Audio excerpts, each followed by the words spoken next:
chance.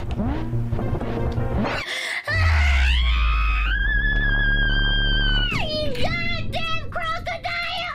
Go back to the fucking Florida! Go back to the Florida, you fucking crocodile! You don't deserve me. You don't deserve me. You wouldn't be able to handle me. I'm too powerful for you. My GFE is too strong for you, chat. Degenerates. You guys degenerates.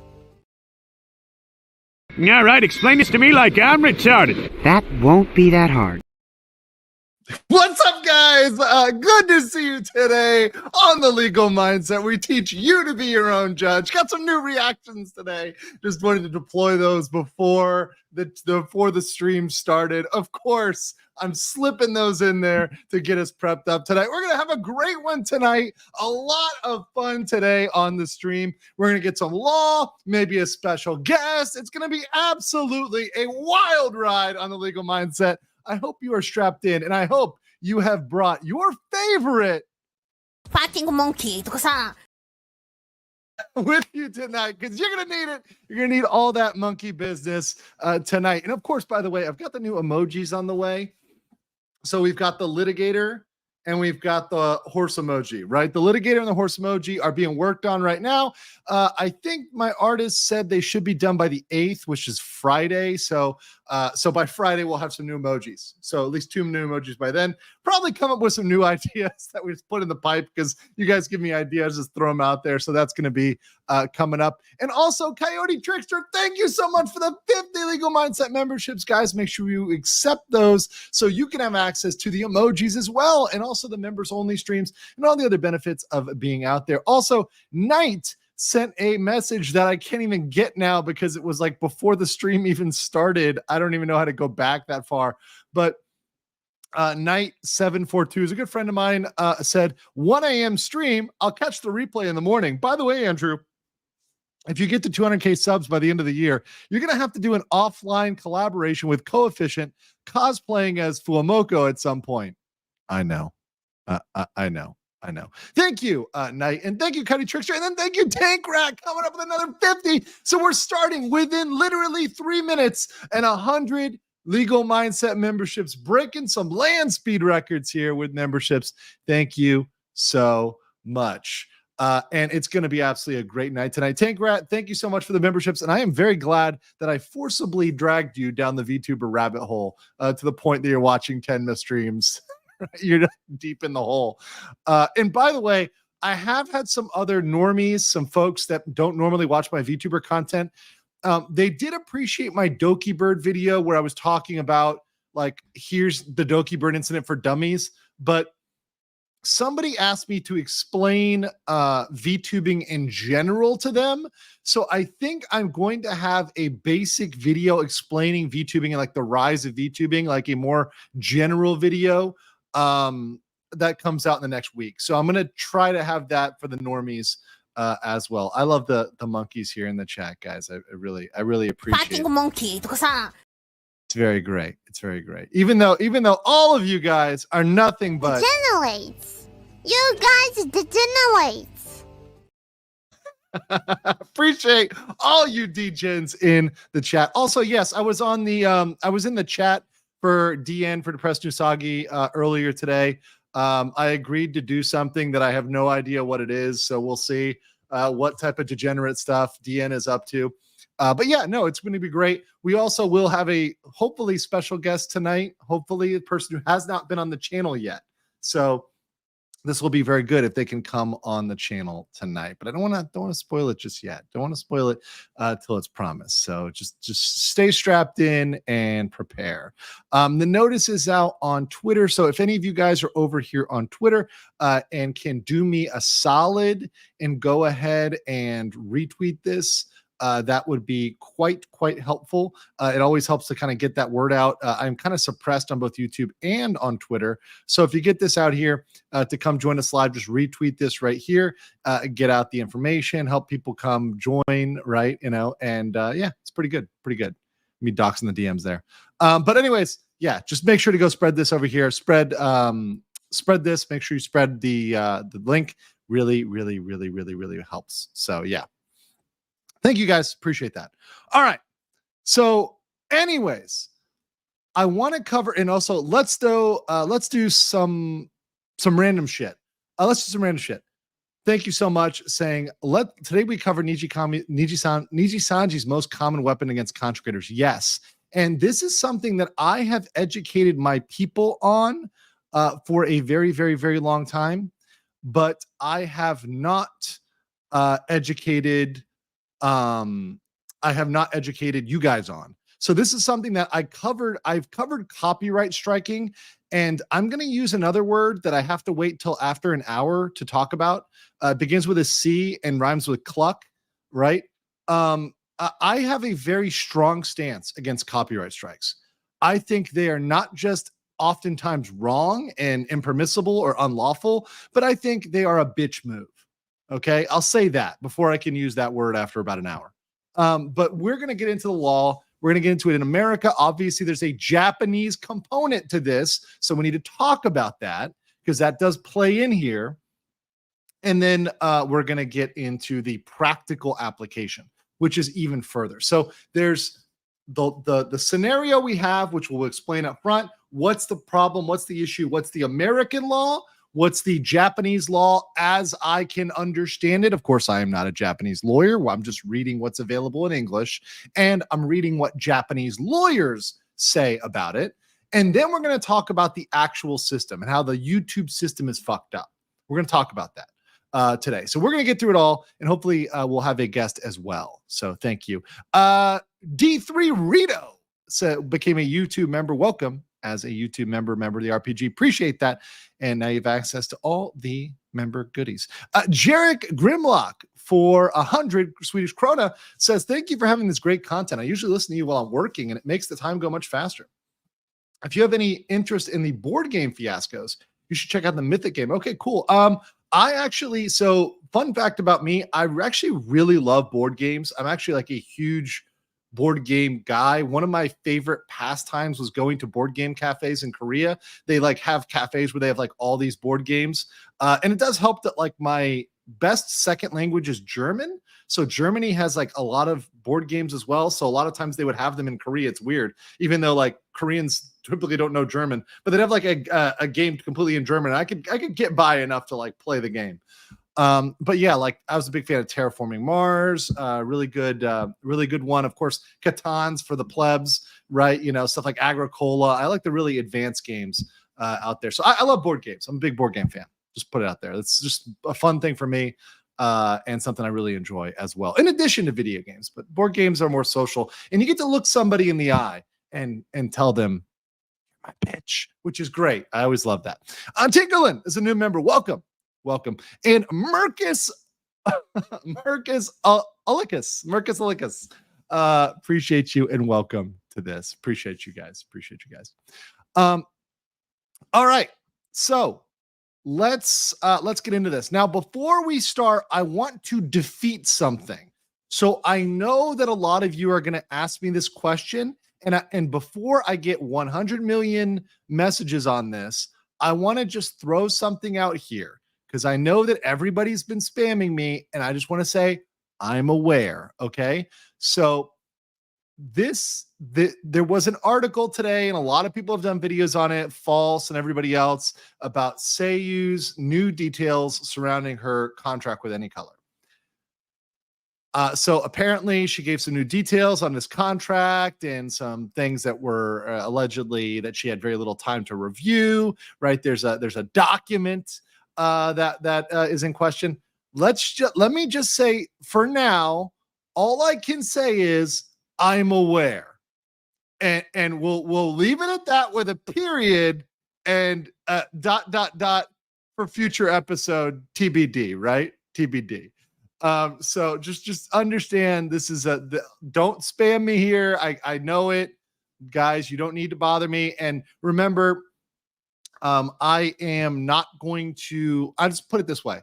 I'm not going to discuss anything that is not something that Seiyu would want me to, because I am not trying to put her in any sort of position uncomfortable. My priority is the financial and emotional well-being of other people, particularly other streamers. So I am not going to do anything that I think would have a risk of causing trouble, right? So we'll just throw that out there, say I'm aware of it, I got it, understood. Just so y'all know, so everybody knows, right? Your boy's on it, okay? Your boy's on it. Ticklin says, just because it's legal doesn't mean people are going to like you for it. Douche moves are still douche moves regardless of legality. Yes. And guys, I have a video from a year ago where I am rocking a hoodie and slamming Korean beer as I talk about this. We're going to get to that video later. It's actually kind of a piece of internet gold. And this was from a full year ago. It's got almost no, compared to my views now, it's a joke. But a year ago, I only got 3.5K views on it. Actually, that was good for my channel at that time, a year ago. But nowadays, this video, it's going to be resurfaced. I'll probably repost it. But it's me rocking my hoodie in Korea, just going in while I'm slamming a Cass. It's fantastic. So we're gonna show you guys that later. Now, let us get into this situation. So why am I bringing up copyright strikes?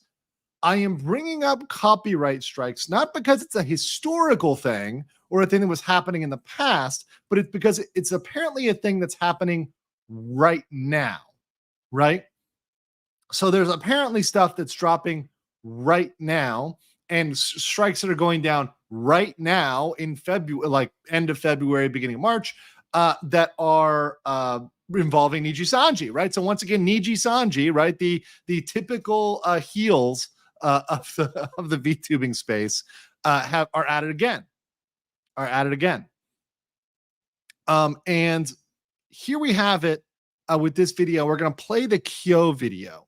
This is the video from Kyo, is Nijisanji silencing criticism. Obviously, as always, I encourage everybody to go back and review and watch the full video. I'm going to be pausing it and giving commentary. And we're going to use this as a basis for, okay, what's the issue? What's the law?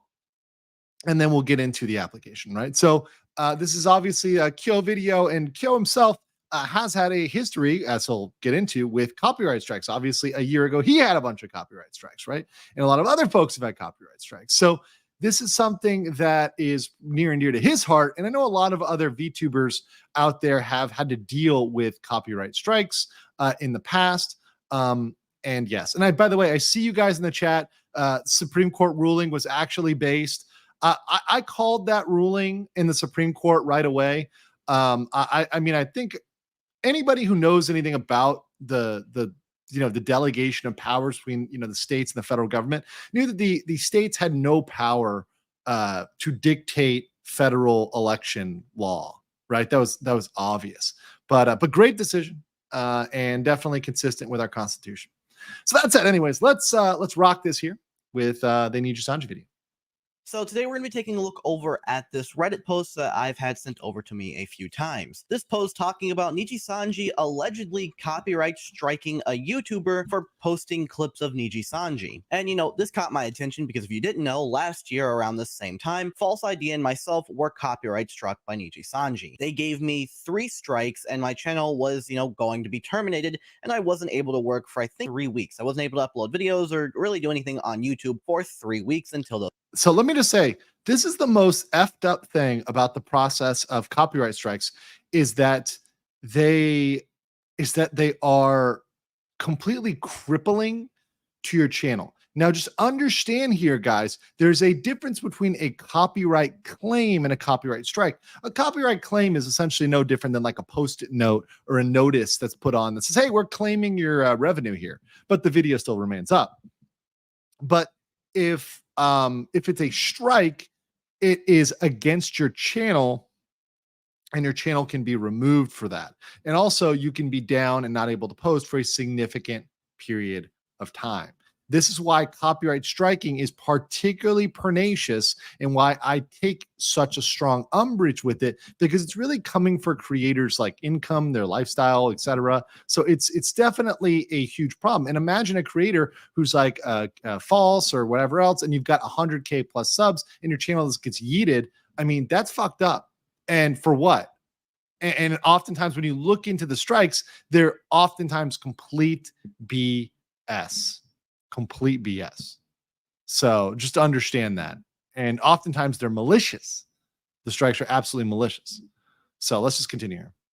Those got resolved. That was clear abuse of the copyright system, and thankfully got resolved because Nijisanji had no reason to copyright strike my channel. So of course, this got my attention when I saw this post. The post says Nijisanji has now... So yeah, since Niji copyright struck him like a year ago, obviously he's going to also take a strong stance in this. Katie Trickster says for 20, false copyright strikes. I hate this old song and dance. YouTube needs a policy to penalize this grok shit. This is what I want to get into later, Cuddy, but I 100% agree with you.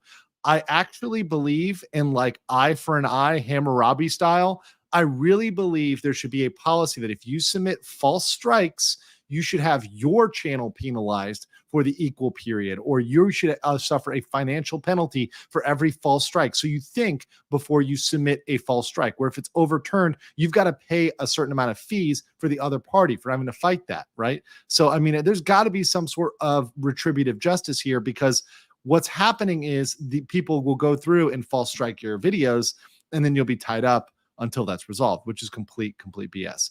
By the way, Rolando Feliciano says, did you hear about Yuzu Emu announced they're lawyered up? I know nothing about this. So thank you, Rolando. I will have to look into that. I know nothing about it. Is copyright strikes are a classic move? Yes, they indeed are. And you see it time and time again when people are just butthurt, they go to copyright strikes because they don't have any legitimate argument. They just copyright strike. Let's continue.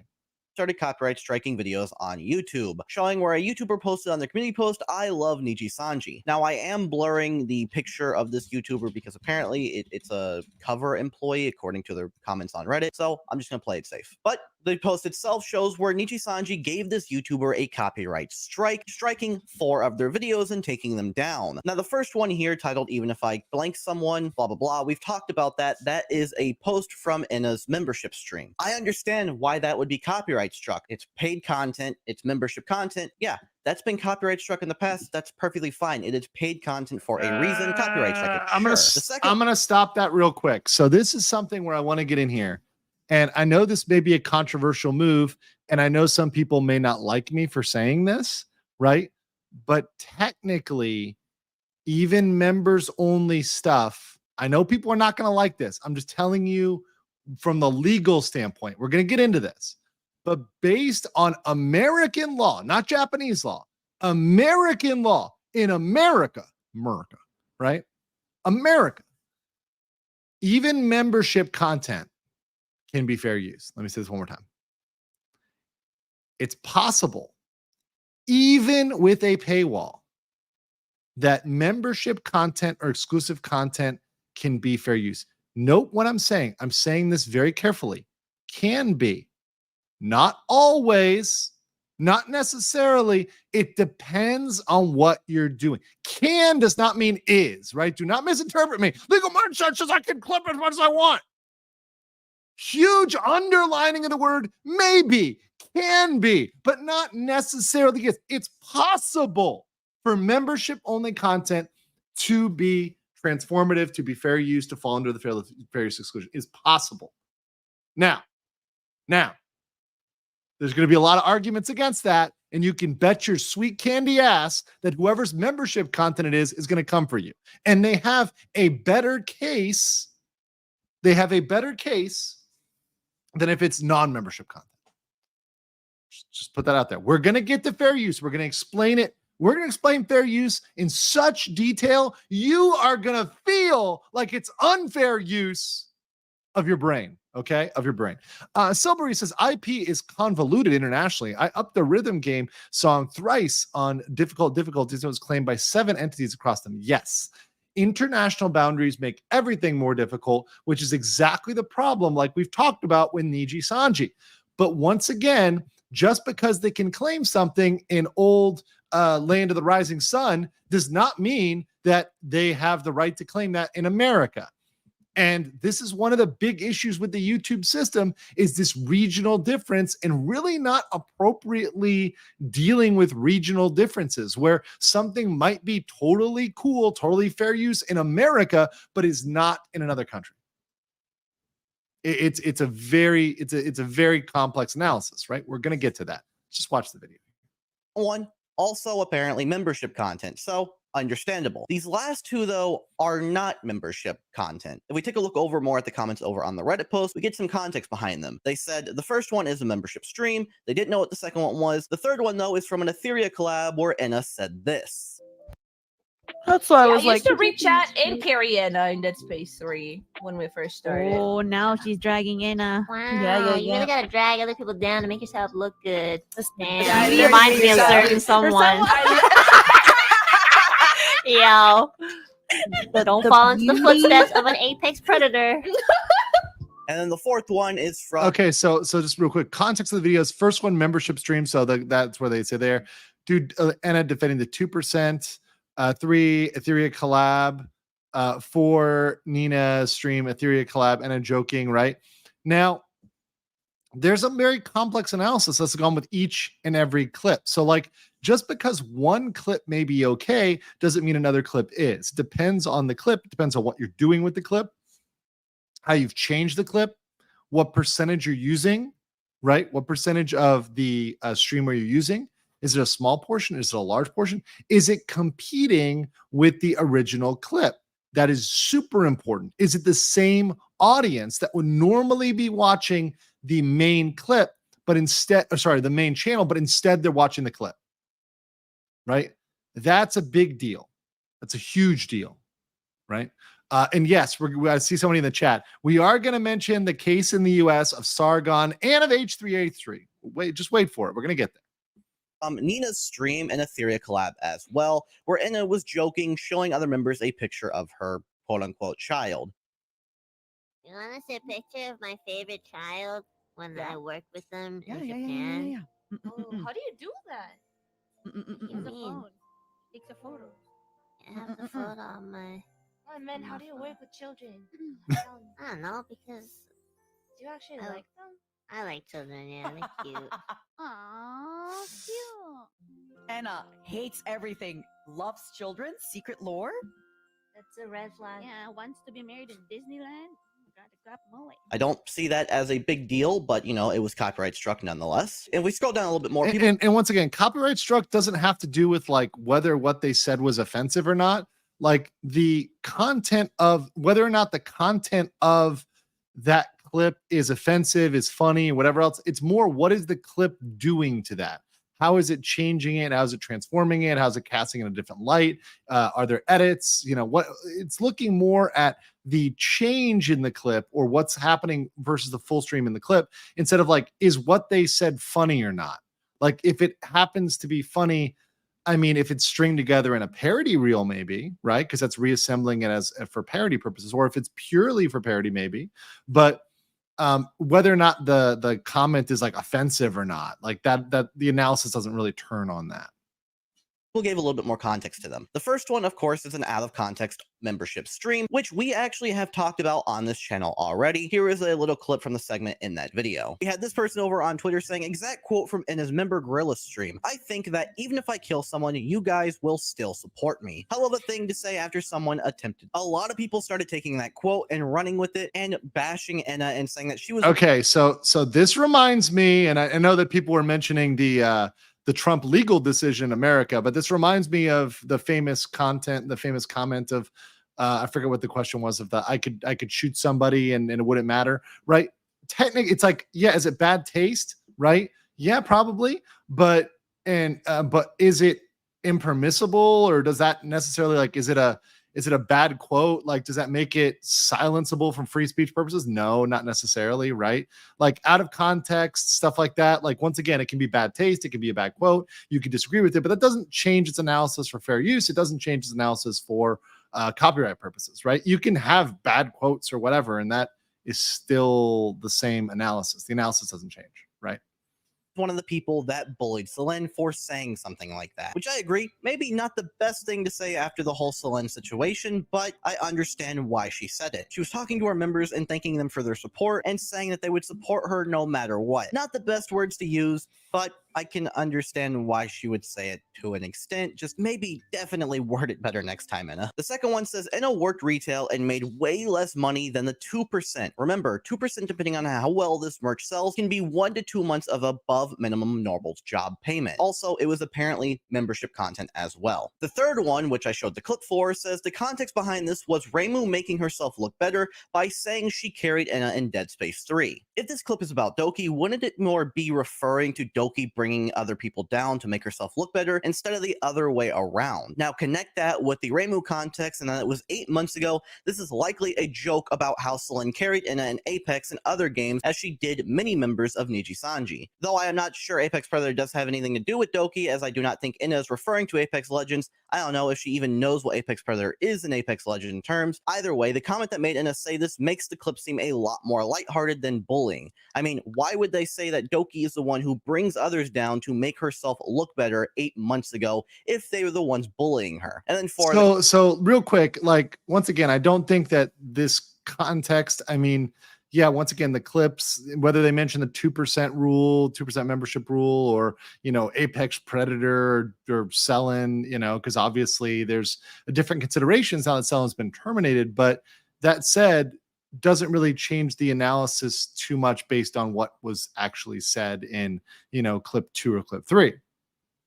they had no clue what the clip was about. But again, that one, there's no issue with that one at all. I don't know why that one was even struck, like, whatsoever. I could not tell you why. Now, again, as I said, if they were striking membership content, that would be fine. That good on them, whatever. They can do whatever they want. But once again, I'm just being very clear because we're getting to 2,000 people in the chat here. And I know that we started with 1,000, so not everybody was here when I said this. So I'll say it again. By the way, smash the like button when you're on the way in and share this video out, because obviously the algorithm does not like legal senpai educating the people. So, you know, we got to try to get this out there. But just because it's membership content alone does not make it automatically impermissible. You could actually challenge it and you might, maybe, depending, win. Now, you might not, because they might argue, hey, you're clipping a significant chunk of our membership stream and people have to pay for that. And if you don't change anything about it, if it's not parody, if it's not transformative, there's no commentary, it's not meant for a political point or whatever else, yeah, they probably will have a good case against you, right? And you probably will get your shit taken down. Right? If you're just trying to essentially expose what should be behind a paywall and your only purpose is to put what is behind a paywall out for free, then yeah. But if there was another purpose, it might be permissible, particularly in the US. There's a bit of an issue with this. If you look at the content that they're claiming is used, it just says a picture of an Alouette. And if you remember from the situation when I was copyright struck, and yes, I do see people in the chat bring up the moral point. I will bring up the moral points last. I have very strong feelings about the moral points, but they are not legal. It is after we go through the law. This is the same reason that they gave me. Last year, I had tweeted out about Nijisanji striking 10 of my clearly fair use videos. Jeez, that's bad. And 10 videos, and just for talking about Nijisanji, that is really, really bad. To be honest, like, that's very, very, very much bullshit. So yeah, and that's all in 2023. You see February, right? June 2023, I believe. These were all just videos talking about Nijisanji, and then they copyright struck another 10 later that day and gave me the final 2 strikes on my channel, and my channel is going to be terminated. Now, the reason again for that was because of the images I was using in my thumbnails. Those images being the Nijisanji Livers models. You know, the models that represent them as content creators. And if we look here on the Reddit post, that is the same reason listed for this person. It says content used in an Alouette and links to Nijisanji. You know what's even the bigger bitch move? You see, expires on May 27th if copyright school is completed. So you literally have to go to copyright school, YouTube copyright school, right? That's the most petty shit ever. It's like, you got to take it, you lose the stuff, it gets taken down, and you got to go to copyright school. You got to go to class. I mean, complete BS. A2B says, HoloLive understands this. This is why they provide comprehensive guidelines on their site for derivative works. You can look it up for reference. Okay, cool. Not today because we're going to go over more of the law, but I will look it up maybe later, or if we do a part 2, it'll be up. Kenny Trickster says, and I thought Thunderfoot versus Laughing Witch was nasty as for fair use. The atheist YouTube sphere is notorious for having false copyright strikes and claims thrown their way. Yeah, and we're going to get into both the Sargon versus Aquila. I believe her name was Aquila. I have to look it up again. But the Sargon case and the H3A3 case after this, which were huge for setting precedent on YouTube specifically as to what is permissible and what is unpermissible. But let's continue. Nijisanji JP's website for the talents and goes to an Alouette, and it does this for all 4. So they're not even striking the content for the content used inside of the video itself. They're using an Alouette's image to copyright strike the video itself. It says that the content was found in the entire video. Of course, you know, it's an Alouette's model. So it's really strange that that's why they're striking the video and not striking it for actual content, you know, through using the talents, you know, YouTube channels and going through that way to copyright. Sorry, you guys got it. Aquila, obviously. Yes. Aquila, obviously, was her name. Thank you, guys. Strike it. It's very weird, or even, you know, giving it a copyright strike for a completely different reason instead of just saying that they're using an Alouette's, you know, image, claiming that they're using artwork that they don't have permission to use, which again is fair use if you're talking about it in the way that False ID and other people like myself talk about it. However, this person is not. They are just clipping the content and using the content on its own. So Nijisanji has every right to copyright this if they want to either way. This isn't fair use because they aren't, you know, reacting to it or providing any type of commentary like I am here. So they can copyright strike that if they want to, which sucks. People are going to see this as a way of them trying to silence it, which I can totally see that being the reason, because they are only copyright striking the drama. They're the stuff that Anna had said. Again, only the first. Yeah, and by the way, this is very interesting. The specifically like the thumbnail and the image, there's nothing special about the image that makes the image more copyrightable than video or whatever else. It's very interesting. Like just the image itself doesn't make it more or less copyrightable than talking about than showing clips of the stream or whatever else. So like if they were just striking Kyo for the image, I mean, yeah, they can. Of course, you can always submit a strike, right? But that seems very, very petty because clearly it's commentary. Clearly it's something that through his videos, he is giving observations and commentary based on a wide range of data, based on different facts that he is giving commentary on, which would be in America, quintessential fair use, right? So for example, what he's doing in these types of videos, I mean, we're watching his video right now where he pulls up something, right? False does this, a lot of other folks do this, where they pull up stuff and they pull it up and they look at it like that's commentary. It's commentary. Dawn, I see you in the chat. Courtney Clenny is holding on live 3. I'm not trying to get involved with Courtney. Let me continue here. To our membership content, the others are not. Now, I did make a post about this over on Twitter, and Ezidesu gave a reason, you know, that they might not be striking from the channels directly, saying they probably would have to strike from the talent channels to actually strike the footage, and there might be a contractual reason as to why. Maybe not. I that's not necessarily true. I mean, they're saying they have to strike from the channels. I think it might be easier because what they do is obviously the channels themselves aggregate any video that may be using their footage. So for example, if I go in my channel right now, I can pull up and I have a list of about a couple pages long of people that have used my content that YouTube on its own, the algorithm has identified. These people are using your content. Would you like to strike them? Would you like to take action against them? YouTube queues that up if like they're so obviously copying from you, right? So what they probably would do is just say, hey, it's queued up. You know, these people like the talent channel, the algorithm picked up, you know, this clip channel is using your stuff, right? So would you like to strike? Yes or no? Right. And it's a very interesting thing, but I don't think there's a contractual, it's probably just a practical reason why and where they're striking from. they can't do that, so they opt for the next best thing, which I can totally see that. But I don't think there would be any contractual issues there. I'm not 100% certain, of course. I don't have the contract. There could definitely be many reasons why they're only doing it for the image, but again, I don't, it's weird because this person can easily just, you know, be like, hey, YouTube, this is false, and send that over to YouTube and get these clips back up on the channel, and they'd be fine. Of course, it's like a 2 to 3 week process. It's really annoying, but Nijisanji would need to provide proof or a different reason for why they're striking this video, and it would either go to court or whatever, and the video might be gone. But if Nijisanji doesn't do that, the videos will go back up on the channel and the strikes will cease. Now, people like Azahara have brought up a good point. Here's one and so this has got my attention because I was like, wait a second. Enhance. Who's this? That damn DN mother. Fuck you! Fuck you! Fuck you! That's the depressed Usagi for ever percolating out there, the legally minded, right? I just always die whenever I see legally minded in there. I'm like, wait, what? Saying membership videos, I understand. I do wonder how trigger happy they will get with this, and if they will use this to go after people like you, False, Rima, Nosagi, and Legal Mindset. I wouldn't shout out to Kyo for saying it right. See, Kyo actually like corrected it live. So big props to the bunny boy for correcting the incorrect, the absolute 100% pronunciation of monkey.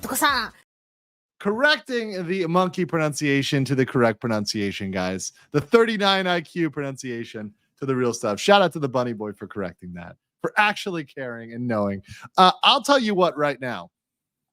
And I guess everybody is like kind of sympathizing on membership videos, but people saying like, hey, are they going to go after False, Rima, Nusagi, Legal Mindset? I'm going to say this right now. And I look, I don't want the smoke. I really don't. I don't want the smoke. But if Nijisanji struck me, would rise more gloriously than ever. It would be so much bad PR for them to strike a practicing lawyer giving legal commentary, and I would make sure to go on every single massive platform I could to talk about the strike. I would contact everybody and go absolutely everywhere to talk about Nijisanji being a bunch of copyright. We're not at an hour yet. A copyright biatches and absolutely PR storm them into the dirt, right? It would be a nightmare for them to do that. And it would be the Streisand effect times a million, because everyone would end up watching the video and everyone would end up doing it. There's a reason why, there's a reason why they didn't put me on the hit list either, right? It will just make them look really, really, really bad. And it will give a lot of attention to my videos, many of which they cannot copyright claim because they don't have any of their stuff in the title, right? They're just their own stuff. Or it's Doki, right? They can't claim that. What are they going to do? Rut-row. So once again, that would look really bad for them. Plus, here's the other thing. They're gonna make a false claim against me. I can hit them with attorney's fees. Okay. So just understand. If they want to step into the ring, they gotta get serious. The biggest point is Legal Mindset doesn't have to hire his own lawyer. Yeah. I would. By the way, even lawyers hire their own lawyers, but I would still hire a lawyer, but I know people. Azahara Zoshi is Kirsch. That's awesome. And Tricky D Coyote, welcome as a Legal Mindset member. Appreciate you. And also we have Eaton Nass who says, unfairly use me. Degenerates. You guys degenerates. Disgusting. Just had to double down on that one. That was so off topic. Kirasami 312 says, annoyingly, YouTube had this problem since 2008 or earlier, and they have not done much to fix it. Venom Fang X tried to strike Thunderfoot for fair use. Yeah, and this is a problem. This is my issue with YouTube. And my big issue is YouTube knows that people are submitting these false claims, to these bullshit strikes, and they refuse to implement things, easy things, that could allow people to to combat this, and also allow a presumption in favor of the content creator to confirm that it's fair use. And once they do, let it up, and just let it kind of sit out there until the person who's striking goes and affirmatively proves it's not, right? Just saying. Maybe Braun TikTok taught them how to copy strike. I don't know. Got any tricks? I know companies will use third parties to monitor for copyright violations. Yes, if I remember correctly. This happened to Bible Reloaded and Mr. Enter, so they can have a layer of plausible deniability. Yes, but guess what? You are still reliable. You are still responsible for your agents. So if you're having an agent out there that's doing it for you, you're still responsible. And from both a legal and a moral standpoint, if your agent is doing unauthorized strikes, you're on the line, especially since they're using your account. So even if a third party had access to their account, it's the official Nijisanji accounts that are striking these videos. So it doesn't matter whether it's a third party that's telling them to do so or not, or a third party which has access, right, managerial access to the channel and is striking. It doesn't matter what it is. The point is they're doing it, and that's not permissible, right? Just like Adam Waldman. Remember we talked about that yesterday with the Johnny Depp case with Adam Waldman? Adam Waldman, vicarious liability, principal agent theory. Look, if Adam Waldman was an agent under that case, imagine Nijisanji with a third-party copyright screener, right? Yeah, they're going to be liable for the actions of their third-party copyright screener because they have a duty to pick a copyright screener that knows what the law is and that doesn't submit false claims. Urban Coward says, so you take the nuclear second strike sort of position. Everyone loves mutually assured legal destruction. Oh, you know it, baby. You know it. I definitely am wiping out all of their major population centers, if you know what I mean. Let's continue here. Put it past them to do it. And that is the concerning part, because if they're copyright striking those videos for the reason they are, being that an Alouette is in the thumbnail, then why wouldn't they copyright strike other YouTubers for doing it, like, myself, False, and other people like that? Why aren't they copyright striking them? Is it only a matter of time before they do it? Who knows? I don't think they will, because it honestly did not go well for them the last time. And I think they know at this point. See, he mentions right there, so did not go well, meaning the PR is not good. The PR is not good at all.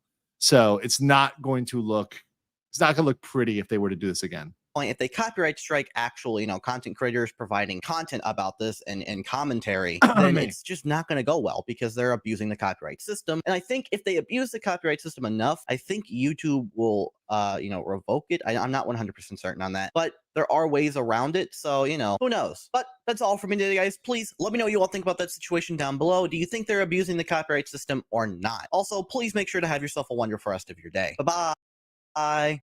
So today we're going to be taking a look. So that was the video that brought this to my attention. So this brought this to my attention. Now I know there were other videos that followed. Nux did a video, which I also watched, which was great. By the way, the channel that was submitting all the strikes was apparently Anna Alouette. So this is the Nijisanji EN Anna Alouette. I know nothing about Anna. I haven't watched any of her streams. I don't know whether they're good or not good or whatever else.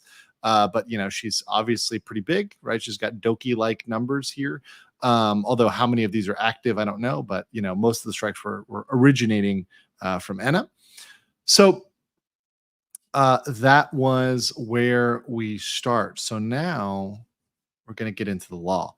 Before we get into law, very interesting questions here. Tankrap for 10 says, can we say scorched earth? Copyright Murphy. Yes, they are indeed big copyright Murphys, and we're going to talk about how badly they are copyright Murphys, Tankrat. And for those that have heard me go off on this, and there's a little bit of historical knowledge here. This was a big issue in the legal sphere. For those that are new to my channel, may not know this. A long time ago, there were clippers, right? There's a lot of clippers that some of them enjoy creating drama or creating certain narratives or painting people in certain ways, and a lot of times they'll clip stuff and it's completely unflattering to you. It will paint a picture of you that doesn't look good, right? Because they're going to clip it out of context. They're going to clip it to look bad. Well, there were certain creators in the legal sphere, right, that were striking, that was particularly one creator that was striking smaller clipper channels. And this was something that was particularly jarring because, especially from a lawyer who should know generally what the law is, or at least the thought behind the law, it seemed like, wow, this is really improper.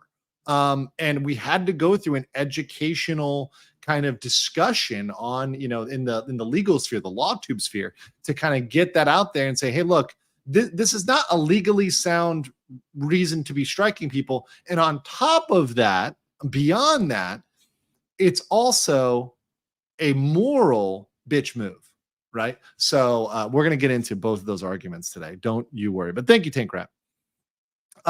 Also, Tech Daddy, I'm going to answer this one. Says, isn't YouTube's hands tied to the safe harbor? We're going to talk about the DMCA safe harbor. I will talk about that. But essentially, just so you guys know, that what he's talking about when he talks about safe harbor means a specific provision within the Digital Millennium Copyright Act, which incentivizes service providers to have a system for DMCA takedowns. And if they do that, they're presumptively covered from potential liability under the safe harbor provision. We'll talk about that. It requires you to go through training, education, etc. And we'll talk about how YouTube kind of implements that. But yes, that's not, their hands aren't tied. The way that they're doing it isn't 100% mandated by the safe harbor. I think they're doing it in a way that goes above and beyond the safe harbor. Nona asks, have you heard of the Girlies versus Braun IP law? IP lawyer abusing copyright strikes against users' fair use covering our clients led a client to falsely do a wellness check somewhere to Niji here. Really? I have not heard about that. I have to look at that. That's very, very interesting. But lawyers are not above abusing it. That's why I brought up the case for LawTube, which was very interesting because for a practicing, or rather even if they're non-practicing, for a lawyer that should know better, it's particularly disgusting to see them abuse or misuse copyright strikes and copyright challenges, copyright claims, right? But lawyers do it too. There's lawyers that don't know the law. There's lawyers that are misrepresenting the law, you know, and that's unfortunate, but it's true. Kamgar. Welcome as a new member, Kumgar, to the BLM. Appreciate you. CPT Tanker Joe says, TikTok even has a worse copyright system. I've had people copyright claim audio and videos I've taken to my model trains. What? They're like Thomas the Tank Engine is copyright striking you? That's just weird. That's just weird. Okay, so let's start getting into the law. So now we've got a copyright issue, right? We're on YouTube. You're trying to show stuff on YouTube and somebody submits a copyright claim. Well, what are the main defenses you should raise in regards to copyright claims, right? Well, there's three main defenses that I think people should be concerned with when you're talking about copyright claims and copyright claims on YouTube. First of all, whether or not you have a permission to use whatever you are being copyright claimed or copyright struck over. So do you have permission? If you have permission, and guys, yes, I'm going to explain this very slowly to you. I'm going to... All right, explain this to me like I'm retarded. That won't be that hard. See, this is very slow. We're going very slow, guys. So when you have permission, which is permission saying you can use this, is legally a form of license. A license is revocable. So unless you have a written agreement, it is revocable. I could give you permission and I could then revoke it, right? And that's a license. That it can be implicit or explicit. So for example, when I say on my channel, I am never going to copyright strike everybody, that's an implicit license. I'm giving implicit license for people to clip my shit. But could I change my mind and say, I revoke that? I'm actually going to strike this person because I don't like the cut of their jib, right? I don't like this guy because there's nothing but Degenerates. You guys degenerates. And I just strike all you degens. I just strike all of you guys. Yes, I can take that back and change my mind. There's no right for that. Just based on me saying that, I can change my mind. Now, that makes me a bitch. That makes me morally questionable. You guys should call me out if I ever did that. If I ever went and started striking people, I would expect people to flame me in the comments, right? I would expect that. But yeah, you can technically do that. It's a license. It's revocable. By the way, also a license is something like a movie ticket or a theme park ticket. A theme park ticket, a movie ticket are both revocable licenses. So when they tell you to get out, for example, when you guys bring your body pillow to the back of the theater and you start doing unquestionable things to it, they can remove you for that. It's a revocable license. You don't have a right to be in the movie theater, right? Or if you're, defecating on Mickey Mouse in Magic Kingdom, yeah, they can remove you for that. They can remove it. It's a revocable license. It's a permission that can be revoked. Public domain. That's the next one. Then we have fair use. These are the three main ones. So let's go over to public domain, right? What is public domain? Public domain is when something is specifically not covered or protected by IP law. So it's out there and it's unprotected. It's unprotectable. So, for example, it could be something that's really, really old. Usually it's something old as shit.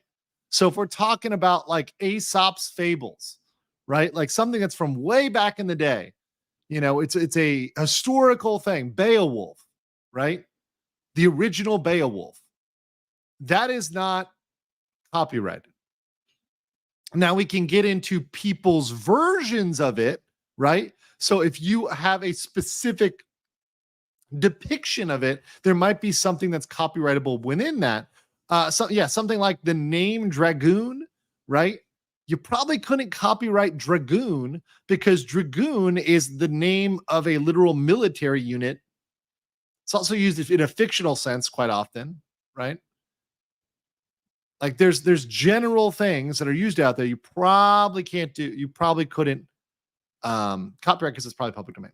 But also, even beyond that, stuff like Mickey Mouse, Steamboat Willie. Steamboat Willie, because of the old Mickey Mouse cartoons, i.e. Mickey Mouse and Steamboat Willie, is now public domain. That's why I came up with the Seedy Creek comic, which is almost done. It should be done in like the next week or two. Getting it done right now. But so when the copyright expires, now the Walt Disney Corporation in America, the Walt Disney Corporation single-handedly is responsible for the extension of public domain, or rather the prevention of things going to public domain, because of literally what was deemed the Mickey Mouse Protection Act. They extended the amount of time that an individual author has exclusive copyright to a particular intellectual property. They extended that quite a long time. But at some point it does expire. So just understand there's a certain point it expires. However, also, if you fail to follow copyright renewal rules, it can fall into public domain. Also, you can specifically dedicate things to the public domain. So when you publish something, you can say, I hereby dedicate this to the public domain. When you do that, nobody has the copyright to it. Everybody can potentially use that. And then last, you see copyright law does not protect this type of work. So it might be the type of thing that's not protected by copyright. It doesn't fall within copyright. All of that can be public domain. So we've got that. All right. So that's the easy one. That's the easy one. Do we all do our homework there? 39 IQ. If you guys got that, can we 39 IQ in the chat? If you guys are understanding this, can we 39 IQ in the chat?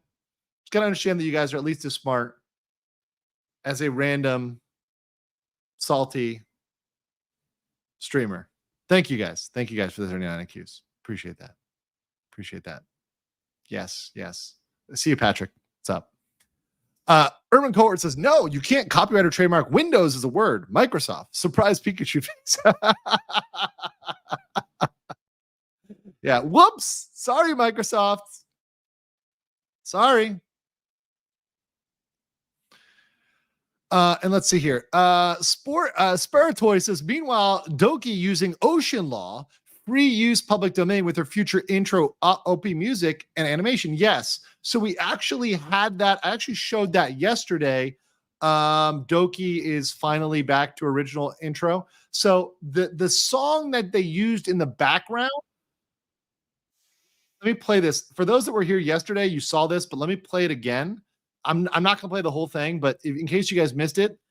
So the issue is the song in the background is fair use. This is really loud. I'm really, really sorry. I'm going to mute the song real fast.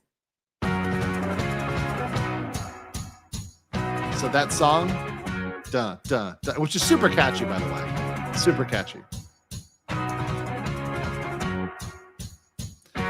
So that song itself is fair use. So, it's public domain. So they can't, it's public domain. So they can use that as much as they want. So Niji can't do shit. And the artist can just draw Doki in there, right? Because what's going to happen here is this Doki, you see the Doki bird right here. Doki is going to take the place of this. It's like a filler here. And then the colored bird will be right here. The bird is very cute, by the way. And there's nothing they can do about it. There's nothing they can do about it. Nijisanji can't do shit, right? It's going to be great. It's going to be great. So, mwah. See, and this shows you, what it shows you is, guys, by the way, remember how I keep saying, guys, that sometimes litigation isn't the answer. Sometimes the answer is just to do your own thing, and then these guys can F off, right? And we kind of see that here, where that's kind of the answer. That's kind of the answer.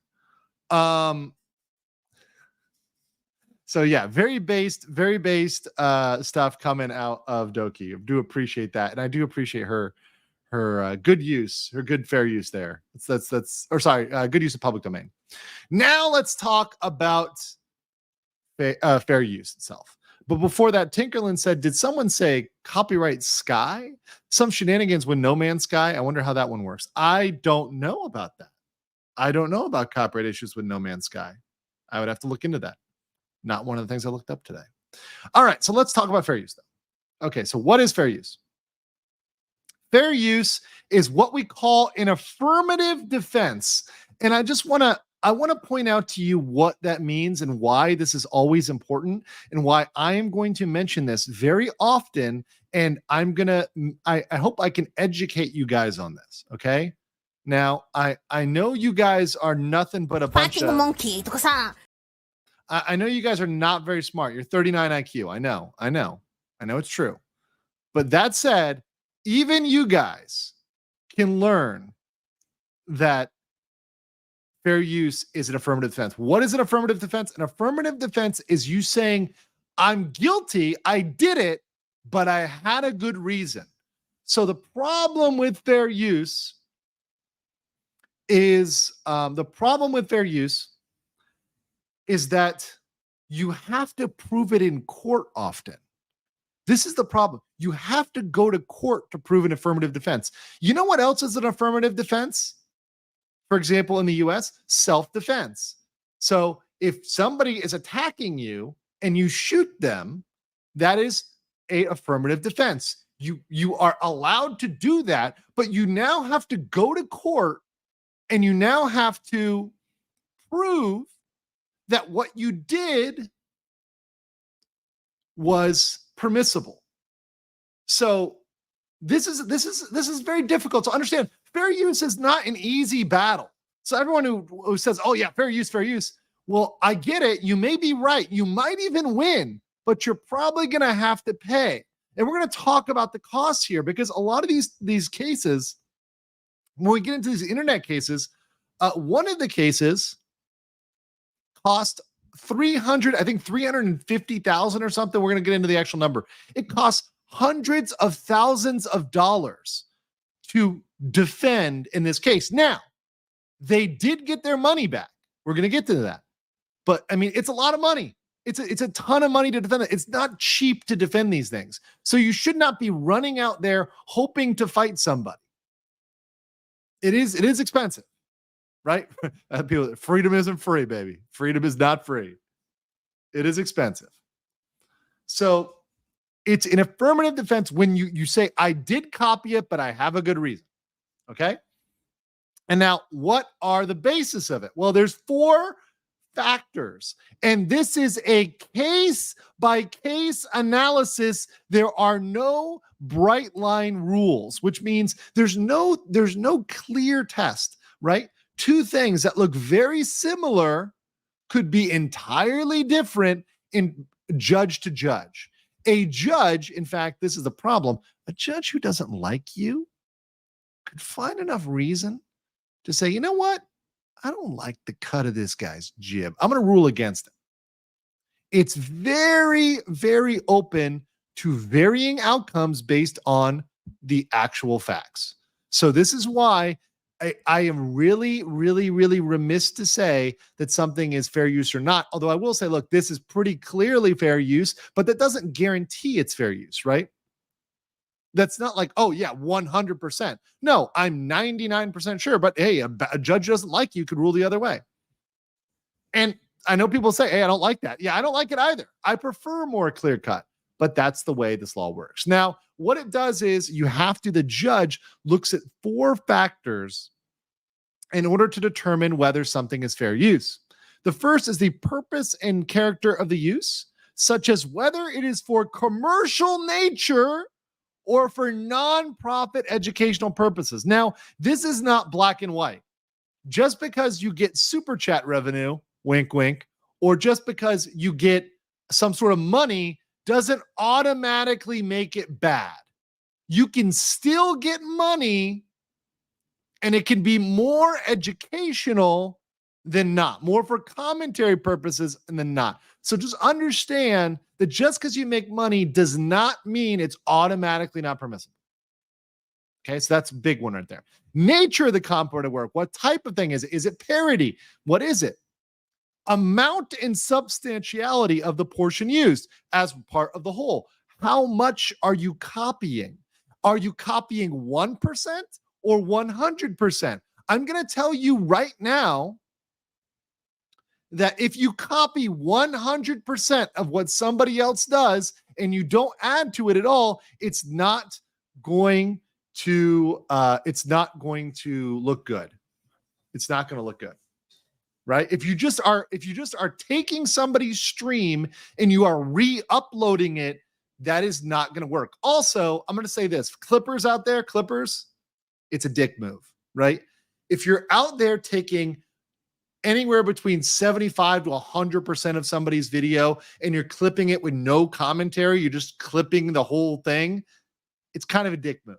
You shouldn't do that morally, right? That I think from the people wrong, I think it's wrong for you to do that. Like, why aren't you just let the thing be out there? Why do you take the whole piece of work and re-upload it, right? That's not really the right thing to do, right? But that's going to not look good from a fair use standpoint. The effect on the potential market or value of the copyrighted work. This looks at who is your market and who is the market for the original work. So I'm going to read through these factors, and then we're going to get into the Carl Benjamin case, the Sargon of Akkad case, and then the H3H3 case. So we are getting that. I see you in the chat talking about H3H3. We're going to get into it. Don't worry, baby. We're going to watch it. And you know what I love about this? Because everyone is, I know that the Nijisanji stands accuse me of being a political person. And of course, if you see any of my videos, you know me, I obviously have some opinions, and they tend to be a little more, I don't know, Kirsch Pippa-ish, if you will, perhaps, right? Perhaps a smidge, right? I mean, perhaps a little Shondo Pilt, maybe. Yes, ancient women. Any woman that is physically above the age of 13 is ancient. Yes. So, I mean, I don't know. Maybe that's my thing. But actually, in this case, we're going to use both somebody on the right and on the left. Like, I'm not an Ethan Klein stan. I would not agree with most things coming out of Ethan Klein's mouth, right?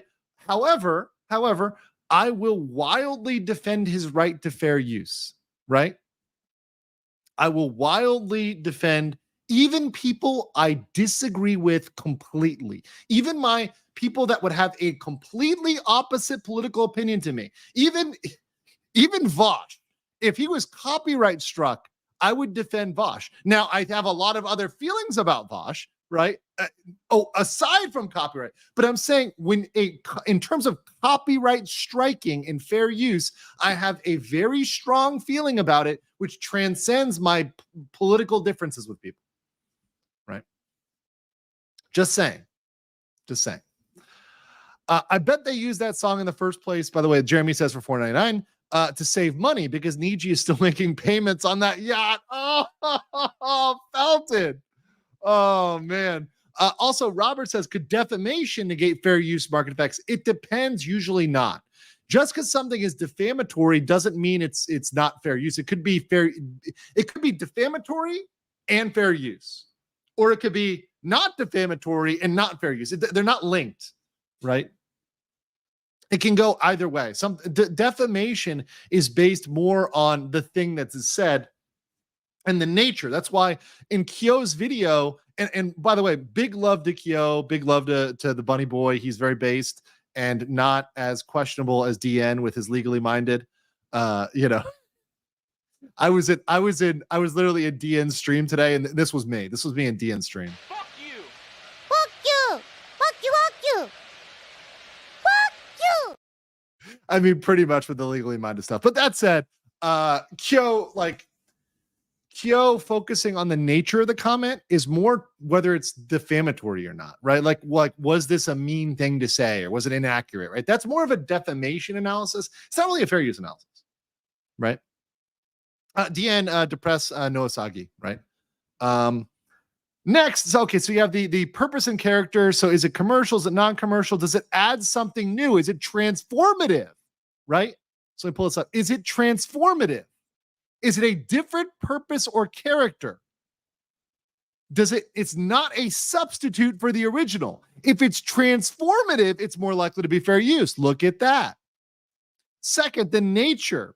Is it creative or factual? The more creative or imaginative the underlying work, the less likely it is a support of fair use, while use of a factual work would be more likely to support it. So, for example, if I am using something as a basis for citing facts and then doing an analysis based on that, that's going to be pretty easily fair use.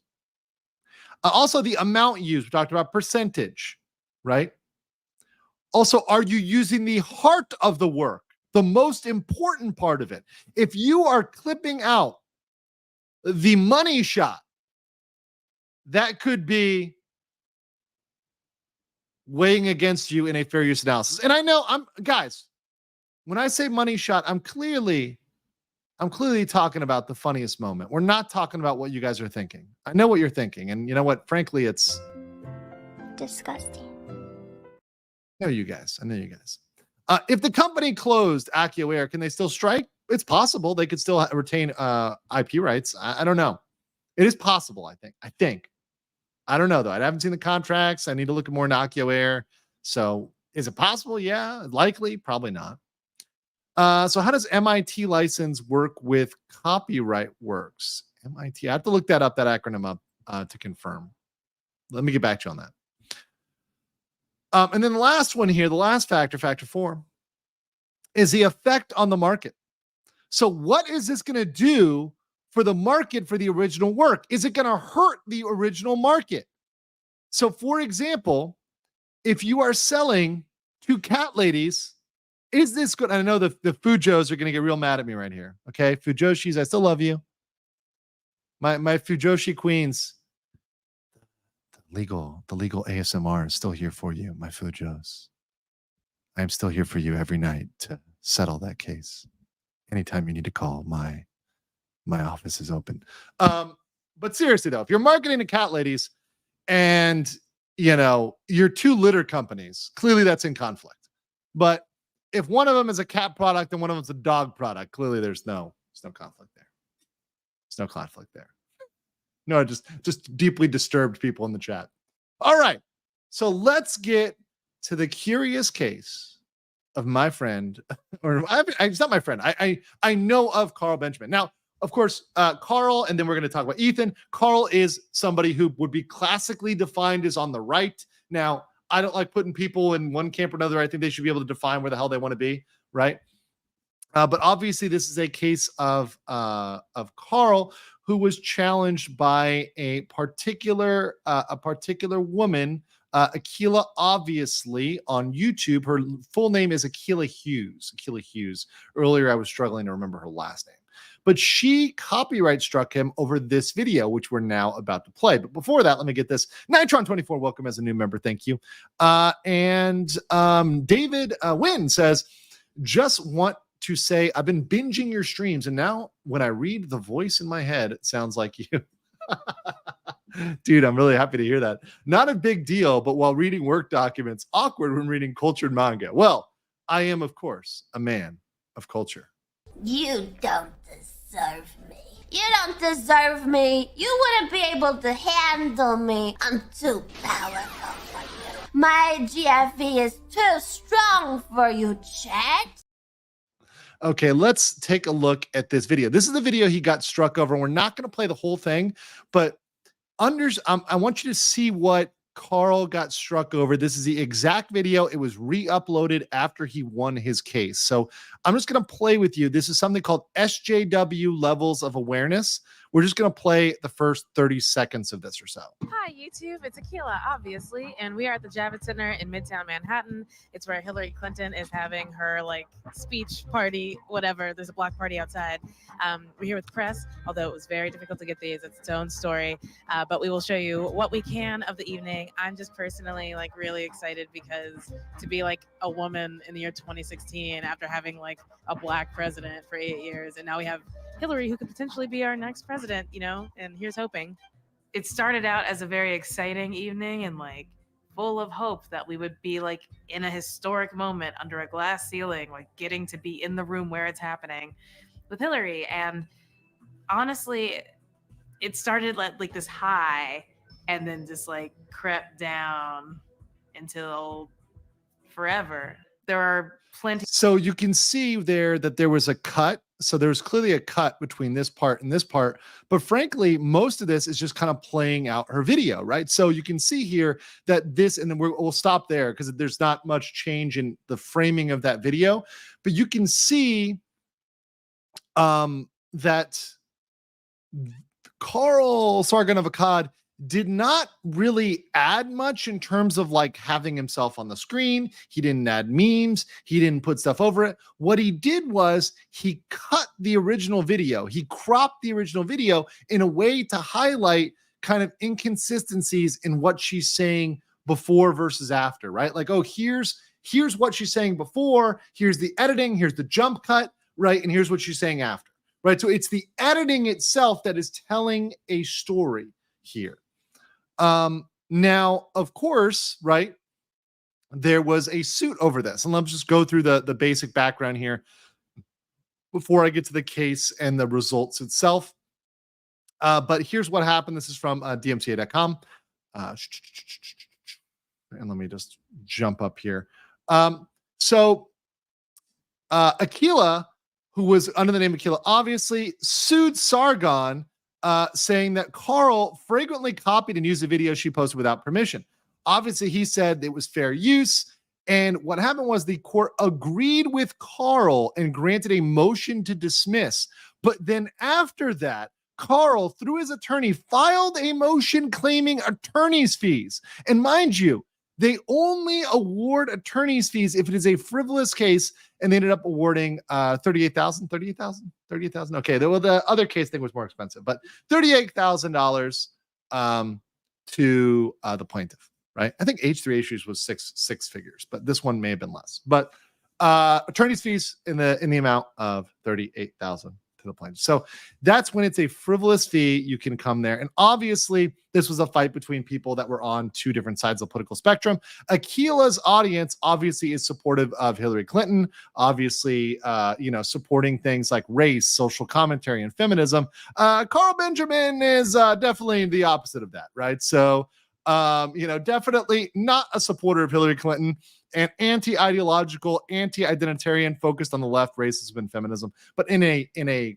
critical way, right? So it was working against that. So the court found in the favor of Mr. Benjamin Sargon of Akkad. I want to get into the reasoning for this because I think it's very, very important that we understand the reasoning. So there was a very good analysis by a lawyer. I want to give him credit, Brian G. Murphy, who had a fantastic analysis of the different elements here. And why I think this is important is because when people are going through this, understanding this law and understanding why the judge ruled in favor can help you guys as clippers and also VTubers that are doing content that maybe the VTuber wants to cover something and they want to know whether it's fair use or not. This is going to help you when you are trying to create content. What are you doing with it? How are you reacting to it? So this will help people, whether you are a clipper or whether even you're VTuber yourself. So this is why I want to go through this. So when they decided in favor of Mr. Benjamin Sargon of Akkad, they said it was clear that he copied his Hughes film for transformative purposes. The term, because the title itself, so the title actually makes it fair use. This is huge. So literally, just adding a different title is included within the analysis of the court. So calling it SJW, levels of awareness, in and of itself was enough to start the commentary, because SJW, as you all who may or may not know, stands for social justice warrior. It is entered the modern lexicon as a derogatory term. It's a negative thing for a person who expresses or promotes socially progressive views. It's a sarcastic combination of SJW and levels of awareness, which conveys Sargon's point of view that Hughes demonstrates a lack of awareness concerning social and political matters. So it's a commentary from Mr. Benjamin saying that, hey, SJWs don't know what the fuck they're talking about. That's, of course, his opinion. Whether that's my opinion that I share, I don't know. I withhold that comment there. But that is what the court found in this case. They also found the apparent broader context of his YouTube channel. So you look at somebody's YouTube channel as a whole, and you say that there's other content critical of liberal ideas and politics. So let's apply that to Nijisanji. So when you look at a channel like Kyo, like False, like my own channel, right? What are we doing? We're covering stuff and providing commentary. So if your entire channel is dedicated to providing thoughtful commentary and criticism, that will help you. So people like False, people like Kyo, they're criticizing the entire VTuber industry. People like Nux, for example, criticizing them as a whole, right? That will be viewed in the similar way because that's what you do. Now, if all you do is steal, I love people calling me a fence sitter. I'm definitely not. I'm just being cute here, guys. Come on.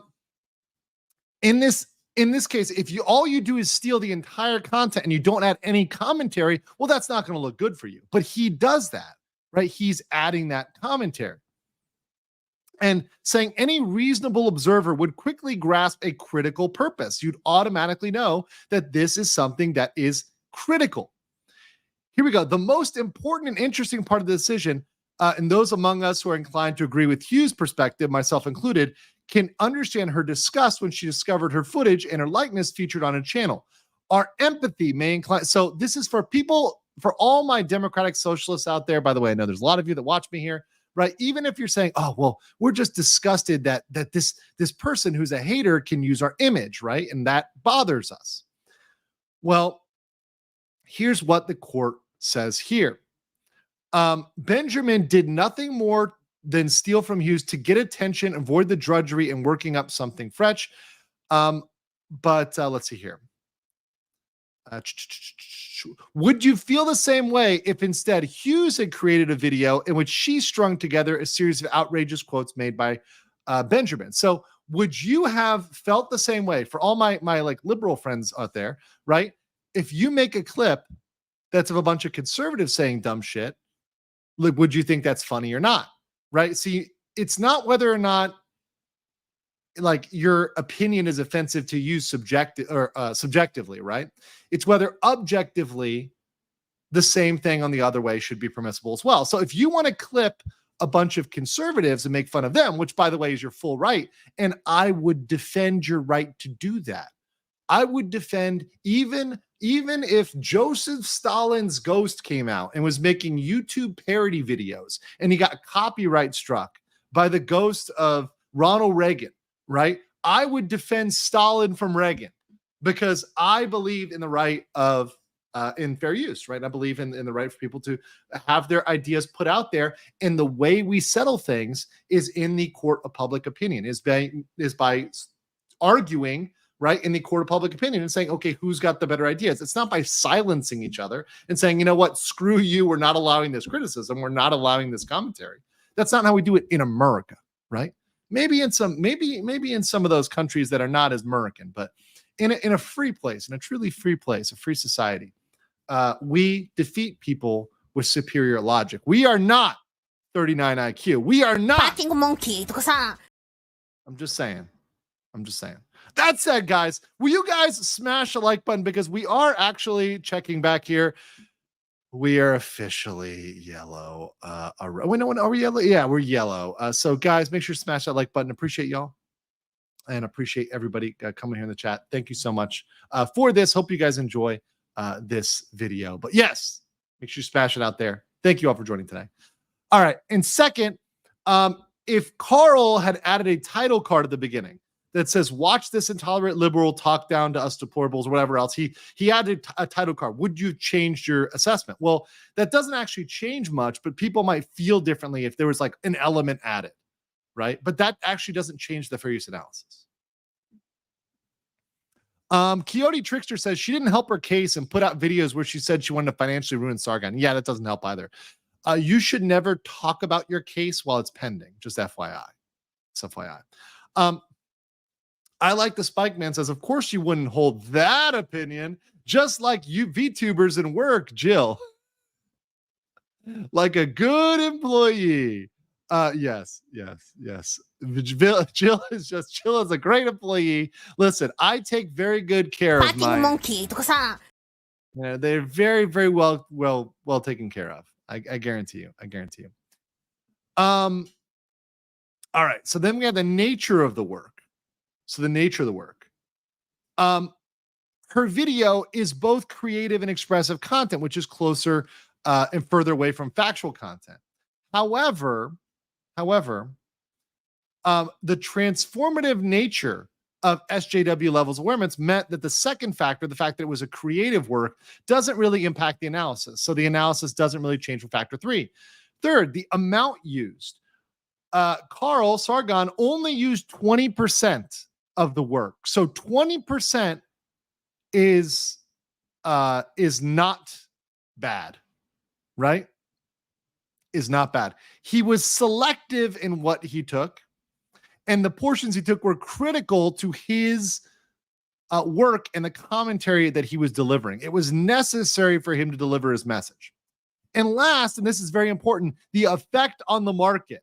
Simply put, there is no danger that SJW levels awareness will usurp the market for progressive commentary, because the two videos have different target audiences, Hughes and Benjamin. Now let's stop for a second and let's think about this. Let's stop for a second and think about this with Nijisanji and Nijisanji strikes, okay?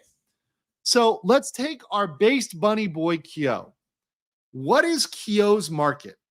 Is Kyo's market a bunch of Nijisanji stands? Is that who Kyo is marketing to? Are people that are watching Kyo primarily Nijisanji stands that are loving the content because it's so Nijisanji? No, they're typically, you could say, pretty much anti-Nijisanji. And if you look at it, the whole of Kyo's message is fairly anti-Nijisanji. And so much so he was put on a literal blacklist or a base list, depending on who you ask, right? Depending on who you ask. And that helps Kyo because Kyo's market is not competing with the original Nijisanji IP.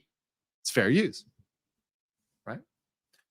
So yes, real quick here, guys, just so you see here, and I'm not making this up.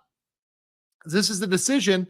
And they actually found here, you can see, and gave damages, literally attorney's fees, granting Sargon of Akkad's motion that the Hughes claim was frivolous and therefore awarded $38,911.89 in attorney's fees.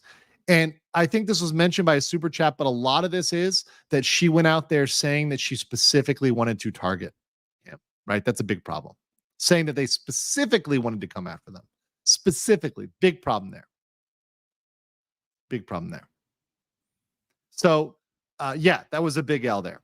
Next, let's go over to H3H3. once again, say it once and again, I am not a fan of H3H3. I'm not a fan of Ethan Klein, right? Personally, right?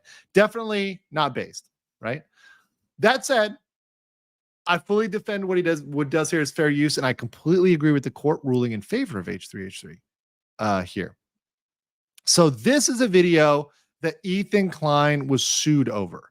It's called The Big, the Bold, the Beautiful. We're not going to watch all of it, but I want to watch some of it because I think this one, of all of the clips, this is a great example of how you can make something fair use. And in fact, the judge in this ruling said this type of video is quintessential fair use. Now, Ethan Klein can be as dumb as a rock, right? He can be whatever you think he is, but this is pretty much as fair use as you're going to get it in terms of copyright purposes, right? In American law.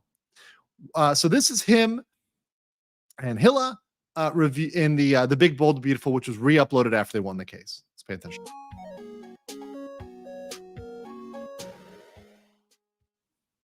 Welcome back to a new episode of Ethan and Hilla.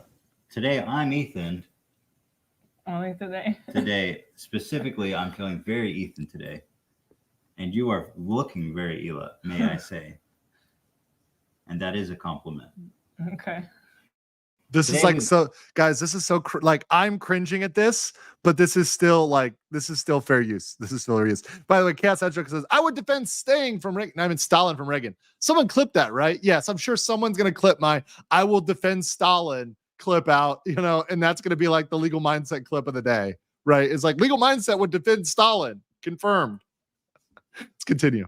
Got something that I've been wanting to talk about for a long time.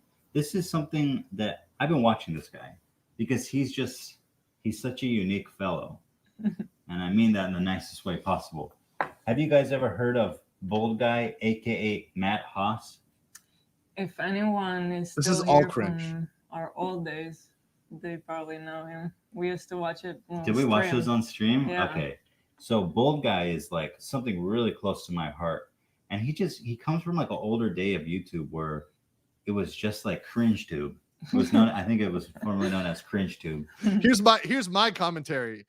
Ethan is doing some live cringe tube right now. Okay, like this interaction, like, is it awkward for me? Because it's awkward. I think it's awkward for everybody just watching it. But that said, he's giving a preface. So before he's showed anything, he hasn't shown a single copyrighted thing yet.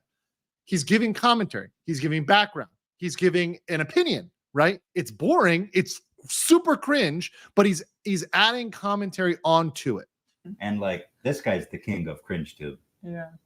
The guy is a trip. So look, let's just jump right in.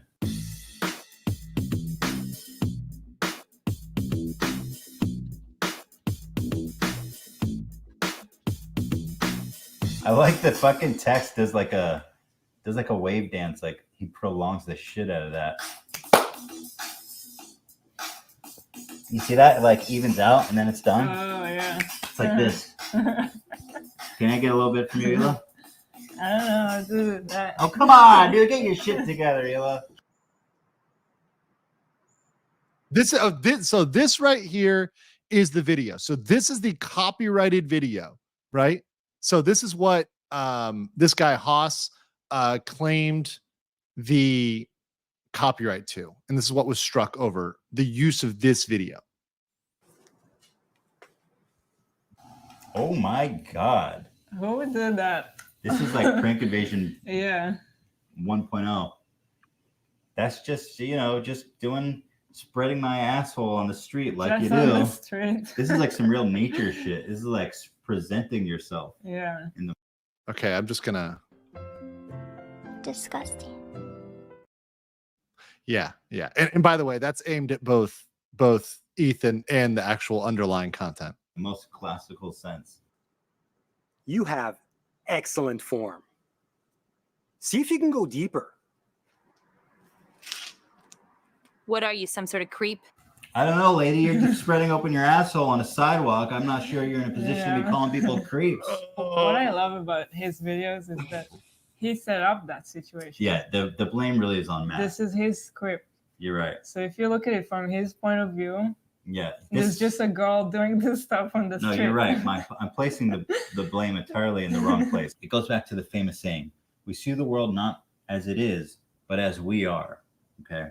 Now, a little more wisdom from Uncle Ethan here. But basically, Grandpa Ethan here. But basically, this is how Matt Haas sees the world. And it says more about him than it does about anyone else. Yeah, so exactly. let's enter the mind of Matt Haas. It's Matt. See, so, okay, you can see here, we're like, I'm going to stop it there because I'm like cringing at this right now.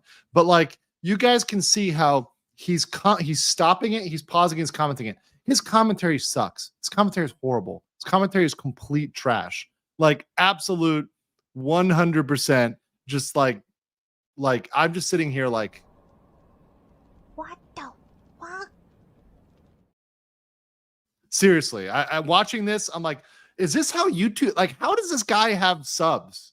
Like, ever, right? This is why VTubers are going to win. VTubers are going to win because this is content in the pre-VTuber era. Think about how skilled VTubers are compared to this trash. Like, think about that, by the way. The waifus dominate Ethan, right? One even might say virtually peg Ethan. I don't know. I mean, that's a perspective that somebody might have, right? But what he was doing there in that video was quintessentially fair use. It was shit commentary. It was brain dead. It was dumb, but it was fair use, right? Like, it was stupid. But he was commenting on it. He's pausing, comment on it, right? Give his opinion. It's so dumb. Like, and the pacing is horrible. Like, and I know someone says it's 2016. Dude, I'm sorry. Haru, bro. No, I don't care if that's 2016. That was cringe regardless. Okay? Shitty content can still be fair use. It doesn't have to be funny to be fair use.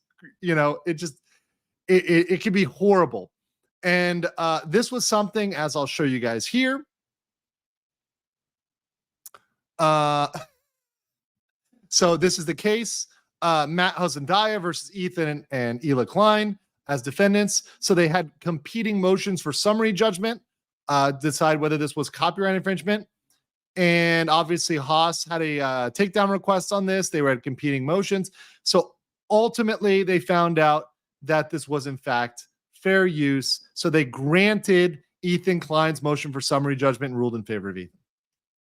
Which was 100% the right thing. So what does this tell you for YouTubers? Well, what this tells you is that if you are a YouTuber, if you're somebody who's out there and you are giving commentary on stuff, if you're out there and you're wanting to review something and you're doing it like Kyo or like False, where you're like playing video, you're pausing it, you're restarting it, you're commenting on it, that's going to work. That's going to be way more effective than other potential strategies and other potential things you're doing, right?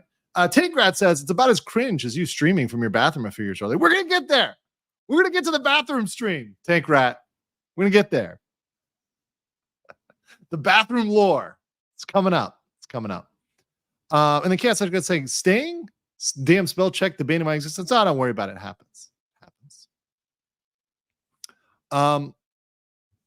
So that was pretty squarely fair use. So now we've gotten a bedrock of fair use.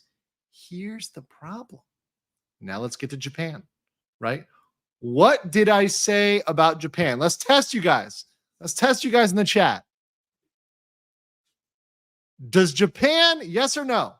Does Japan have fair use? Does Japan have fair use?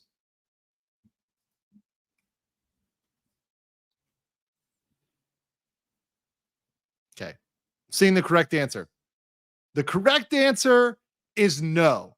This is from a Japanese law firm. So you don't have to trust me, a non-Japanese lawyer. Trust a Japanese law firm. AP Law Japan. Japanese law firm which posted this. What are the standards in determining whether a particular use is fair? There is no general fair use doctrine in Japan. Rather than applying general standards, Specific legal exemptions set out terms under which a work may be used legally, meaning there's only very specific ways in which something is allowed. And these are the lists right here. This is the list. Quoting from and exploiting a work already made public and justified by the purpose of the quotations. Private use, you're allowed to use it privately, not publicly. Reproduction in libraries, reproduction in school textbooks, educational institutions, use for those with disabilities. And I know that for some of you, this clip really, really hits home. Yeah, right. Explain this to me like I'm retarded. That won't be that hard.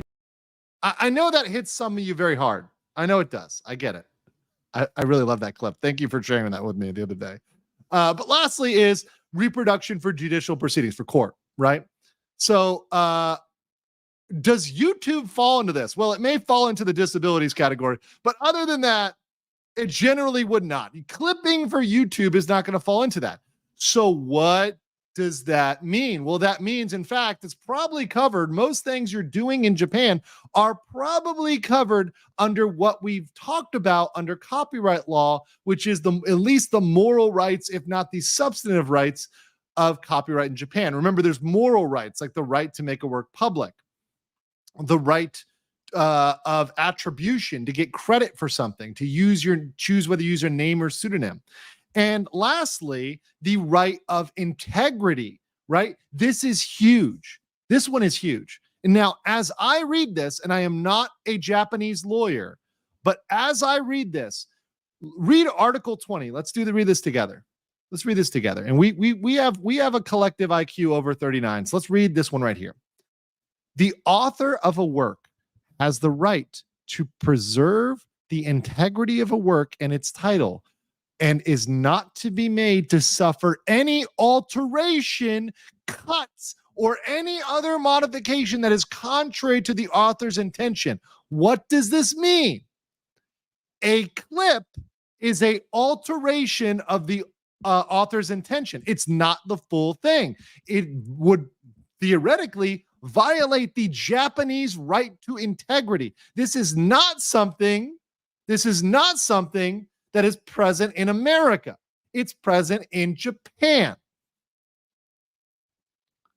Therefore, I can see Niji perhaps even having a decent Japanese case and coming after you.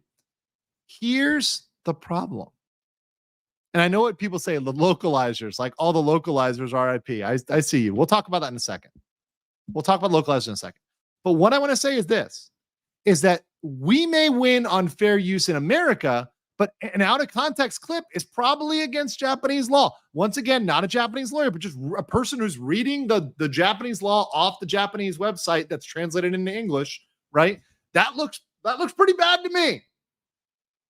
So what we should have here is YouTube. Now we're going to I want to talk about YouTube for 2 seconds, and then I'll talk about the localizers for a second.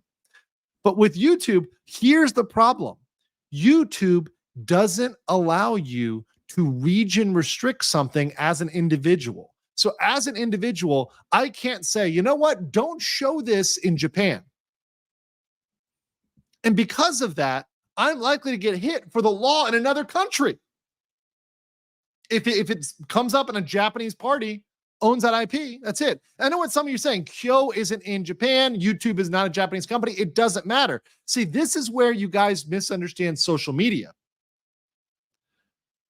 And this is going on right now. It's a huge battle. It's going on with X. It's going on with other platforms. When your platform is available to be read in another country, it is subject to potential litigation in that country because it is exposing it to the public in that country. If you do not make your content available, if you geo-block your content, that's what would be called for under the law of that country. So let's say it's okay in America, but it's not okay in Germany, or it's not okay in Saudi Arabia. It gets blocked. Anybody who's been to a country knows about this. In fact, I'm here in Thailand. I can tell you there are several websites that are blocked here that are not blocked in America, right? Same thing in Korea. Korea blocks a lot of websites because, in Korea, let's just say a lot of naughty stuff, a lot of stuff that I know that the chat, especially you guys that are Degenerates. You guys degenerates. now all your latest tentacle stuff. That's technically blocked, right? That's why people use VPNs. Technically blocked, right? That's how you region locate stuff. It's how certain movies, anime, TV shows are geo restricted, right? And YouTube not letting an individual do that is kind of messed up because it subjects you to a copyright claim that is not just hating on you in Japan. That copyright claim hits you globally. It hits your entire channel. Don't ask how I know about those Korean laws and restrictions. Don't ask how I know. Okay? That's beside the point. Okay? Point of the matter is that YouTube doesn't provide you with the tools in order to fight back against these issues. Right? Let me get some of these super chats and then we'll talk about the local. Actually, let me talk about the localizers first, right? Localizers. You guys asked about localizers. Here's the thing about localizers. The work they're putting out is coming out in America. And so a lot of times, I think the original authors aren't even seeing it. The other thing is there's obviously a contract. So there's the author who contracts with a company and the company contracts with the localizers.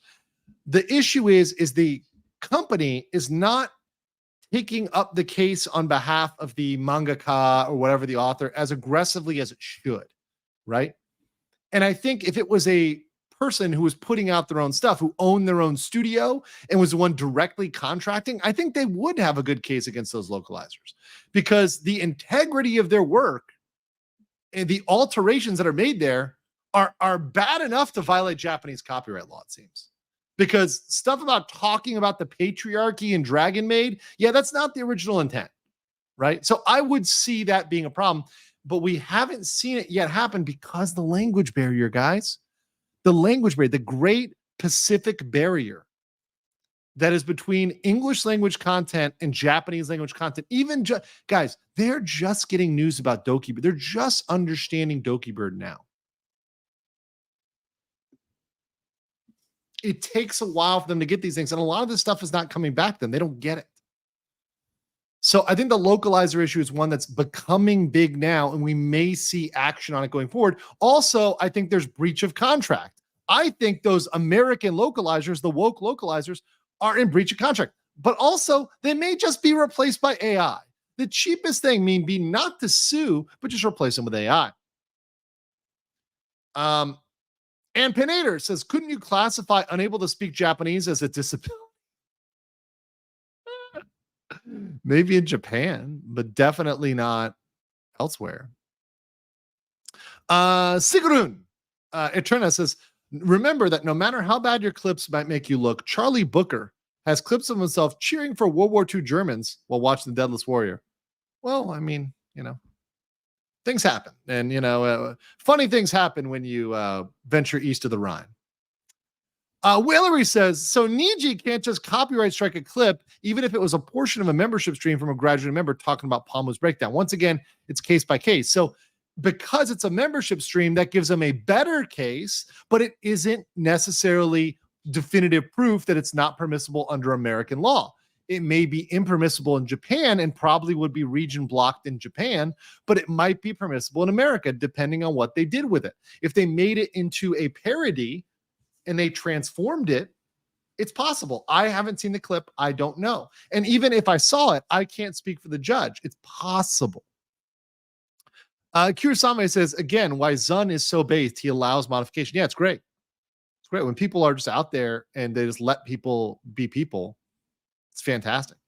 Lenmar asks a great question. What happens to NDAs if the company disbands or shuts down? Are they still enforceable? Yes, oftentimes NDAs are enforceable afterwards, but also from a practical standpoint, who's going to enforce the NDA, right? So from a practical standpoint, once the company is gone, who is going to enforce the NDA? Ask yourself that question. It's a good question. It's an important question, right? Who's going to enforce it? But if someone says Pamu made it public, well, once again, those are other factors.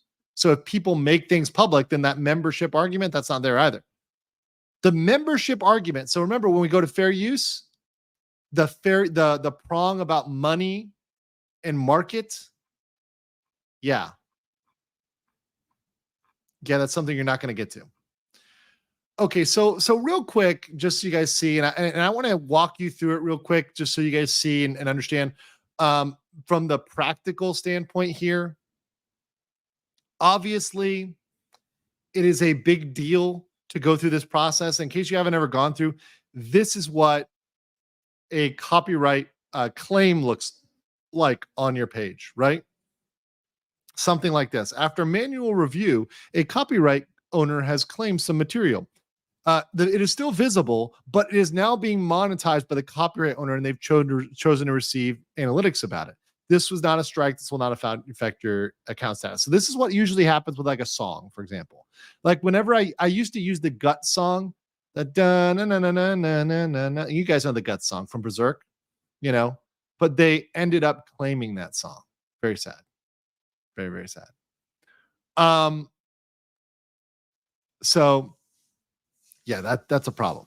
It's a problem.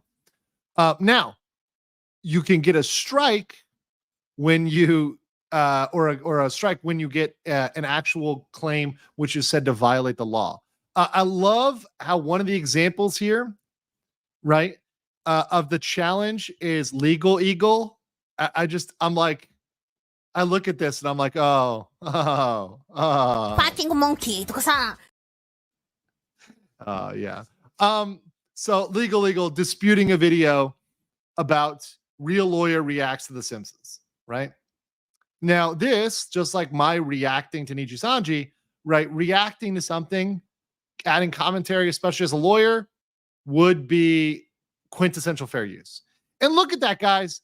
Even me, arch enemy of the dirty bird, of the Schmeagle, arch enemy, is defending Legal Eagle.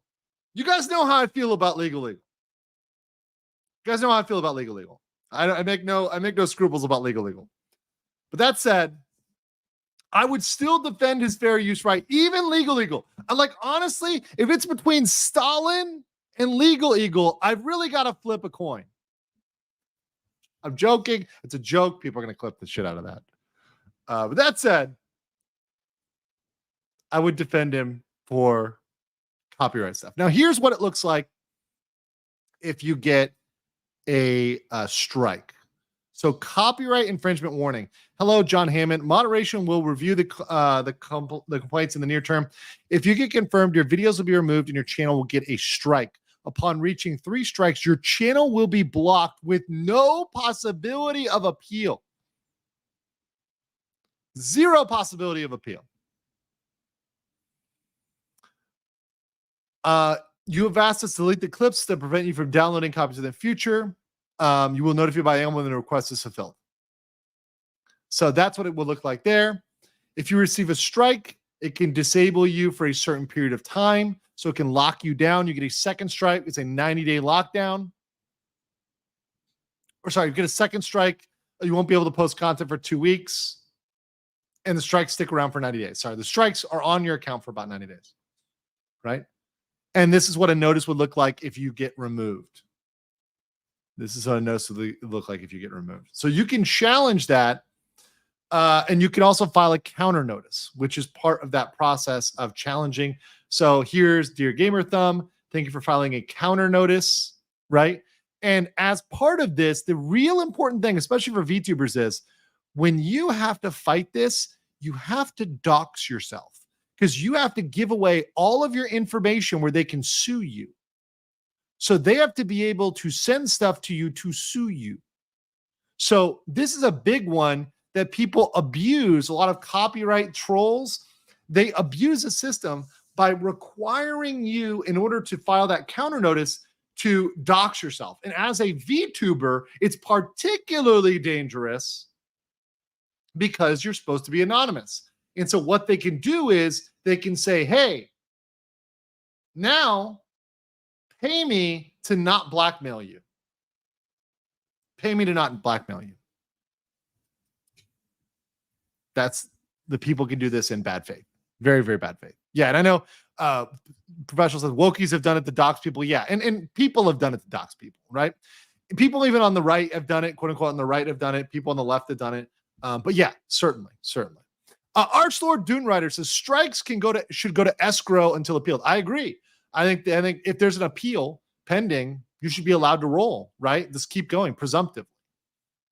And also the person that striked you should be prohibited from like restriking you while it's pending, while that appeal is pending. Potato Radio said, oh, if you want to see if you can handle Lumi's phase GFE, she has a second clip, real GFE. Ooh. I will play that at the end here. From Lumi. Lumi is the real GFE. Okay. Got it. Okay. I've got this. I will play this at the end here. Is this the Super Bowl? Oh, no. Okay. Got it. So, of course, if you guys ever have trouble with this, if you're a VTuber, you're a content creator, you have trouble with this, obviously, there's tons of lawyers out there. There's tons of lawyers that will help you with this out there. Of course, everyone will say, Andrew, why don't you help? No, I don't want to get involved in copyright claim defense here. It's not my main practice area. It's not my specialty, right? But if you just literally Google YouTube fair use lawyer, look at this, copyright lawyer, DMCA service, hire that, Howley right there, hire one. Fair use for creators. There's a bunch of lawyers here. RM Warner Law. By the way, these are not recommendations. I'm just saying. Revision Legal. Do I need a lawyer for YouTube copyright? Right. Lots of people here. You can hire Vondran Legal. Right. Like there's lots of attorneys that are willing to help you. War IP Law. Lots of people that are willing to help you out if you ever need a lawyer. And I would suggest if you get into a point where you're actually going to have to fight somebody, that you do indeed lawyer up. At that point, right? At that point. But it's very easy, and there are enough lawyers out there to do that. Sparky's Tech Corner says, I've done anime reviews and reactions and gotten 4 DMCA strikes from the company. Wow. Comiso, GmbH, sounds like a German company. I lost my channel for 2 months and was able to get it back, get it reversed. That's a computer right abuse company in Germany for Japanese. Oh yeah, sorry, I didn't read ahead. Weird. They probably like, how do they have the rights to it? Maybe they have maybe they're kind of like patent trolling from Germany or copyright trolling from Germany. Really weird. Really odd. But yeah, that's once again, the type of thing that I don't stand for. And what I see all the time though, which really bothers me. It makes me really, really mad. Kirasami 312 says 100% against innocent, 100% against innocent until proven guilty. Yeah, YouTube is not doing that. YouTube is holding you guilty until proven innocent. Now, I know that somebody asked earlier about the safe harbor provision, so we're going to talk about that real quick before I get into my rules of the internet, where I'm smashing Korean beer and ranting into a screen here. But let me get this last one here. Obodelio says it seems like Yuzu devs have decided to settle. According to a recently posted document, they will pay Nintendo $2.4 million in damages. Holy shit, that's crazy. Well, what it does do is it stops the case precedent of the case going forward. So it may be a loss for Yuzu, but it may be a win for emulators everywhere because it doesn't start bad case precedent against emulators. So bad news for Yuzu, but maybe good news for emulation. Maybe. Separate topic, but good one. Thank you for that. Okay, so here's the DMCA safe harbor. So when we're talking about DMCA safe harbor, what is that? The Digital Millennium Copyright Act, the safe harbor. So to incentivize cooperation by service providers, a service provider is YouTube, right? So YouTube is a service provider. To participate in the DMCA notice and takedown process, service providers that take certain steps to educate their users, cooperate with copyright owners, and remove repeat infringers from the site are granted immunity from copyright infringement liability. The law grants service providers safe harbor. Safe harbor means protection. So it gives them immunity if they do 4 types of things, right? It protects them from safe harbor from providing a network, catching of infringing activities, hosting or storage of infringing activities, and linking or directing other tools that point users to infringing activities. So if they do these things, they are granted immunity. If they adopt and implement a policy of terminating the accounts and subscriptions of repeat offenders. So that's why YouTube terminates repeat offenders, is because they are trying to fall into the safe harbor there. Okay. Informing subscribers and account holders of the repeat infringer policy. Accommodating and not interfering with standard technical measures used by copyright owners to identify and protect their work. This one is a little sus, and I don't like this because it really protects it really does protect larger parties instead of smaller parties. But essentially, when larger parties want to use like scrapers and things like that to go through and identify what is copyrighted and not to accommodate them, quote unquote, accommodate them. This is kind of saying, okay, you kind of have to bend over backwards a little bit for big business and big interests. In designated agents to receive takedown notices from copyright owners and recording these registered agents with the U.S. Copyright Office. In addition, to comply with the DMCA takedown and counter notice, and prior to receiving a takedown notice, the service provider must not be aware of the infringement or facts and circumstances that will make the infringement apparent. So kind of a level of ignorance. So yes, that's why they have certain things, but that doesn't require them to not allow, once you provided a counter notice, right, not allow it to continue in escrow, right? In escrow. And not to take it down and not just leave it in escrow pending that litigation. The counter notice doesn't require, once it's given, to be taken down right away. So that's that. Now, let me get to the copyright. We're almost at 2 hours. Can I say it? I can almost say it. Let me play a little Shondo while I before I actually no. Do we want to do Shondo? No. Let's just do this clip. Maybe I have a chance.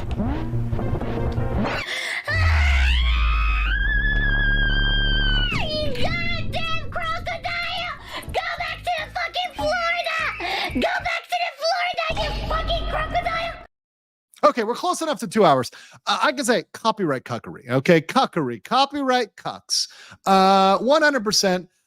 There is a moral side to this. Okay, and the moral side is that, you know, it could be legal, it can be not legal, it could be impermissible in Japan. There's certain things that are unspoken, and one thing that a lot of boomers do not understand. And a lot of the folks there in big corporations, you know, when I worked in a big corporation, a Fortune 500 company, I was the youngest lawyer, right? I was a kid. There's some rules of the internet, right? You know, there's some rules of the internet, bro. When you're on the internet, we have some norms and we have some standards. And anybody who's like grown up in, especially if you're Gen X, millennial, you grew up, you know, certainly Gen Z, you grew up with the internet. You know, there's certain norms on the internet that are above and beyond the law. In fact, the law hasn't caught up with the internet norms. And so when I see people, creators, right, especially content creators, striking people, what it goes against is not just, you know, the law. It's not just whether Japanese law, American law, fair use, all that stuff. That's cute. It goes against the rules of the internet. There's a fundamental element to the internet that it goes against. The thing is here is that it is just absolutely so much anathema that it's against this rule. But before we get into this video, I was going to start this video right now, but you know, I've got, you know, YouTube royalty waiting in the wings here. So of course I've got to welcome in my guest today. Nux, how's it going?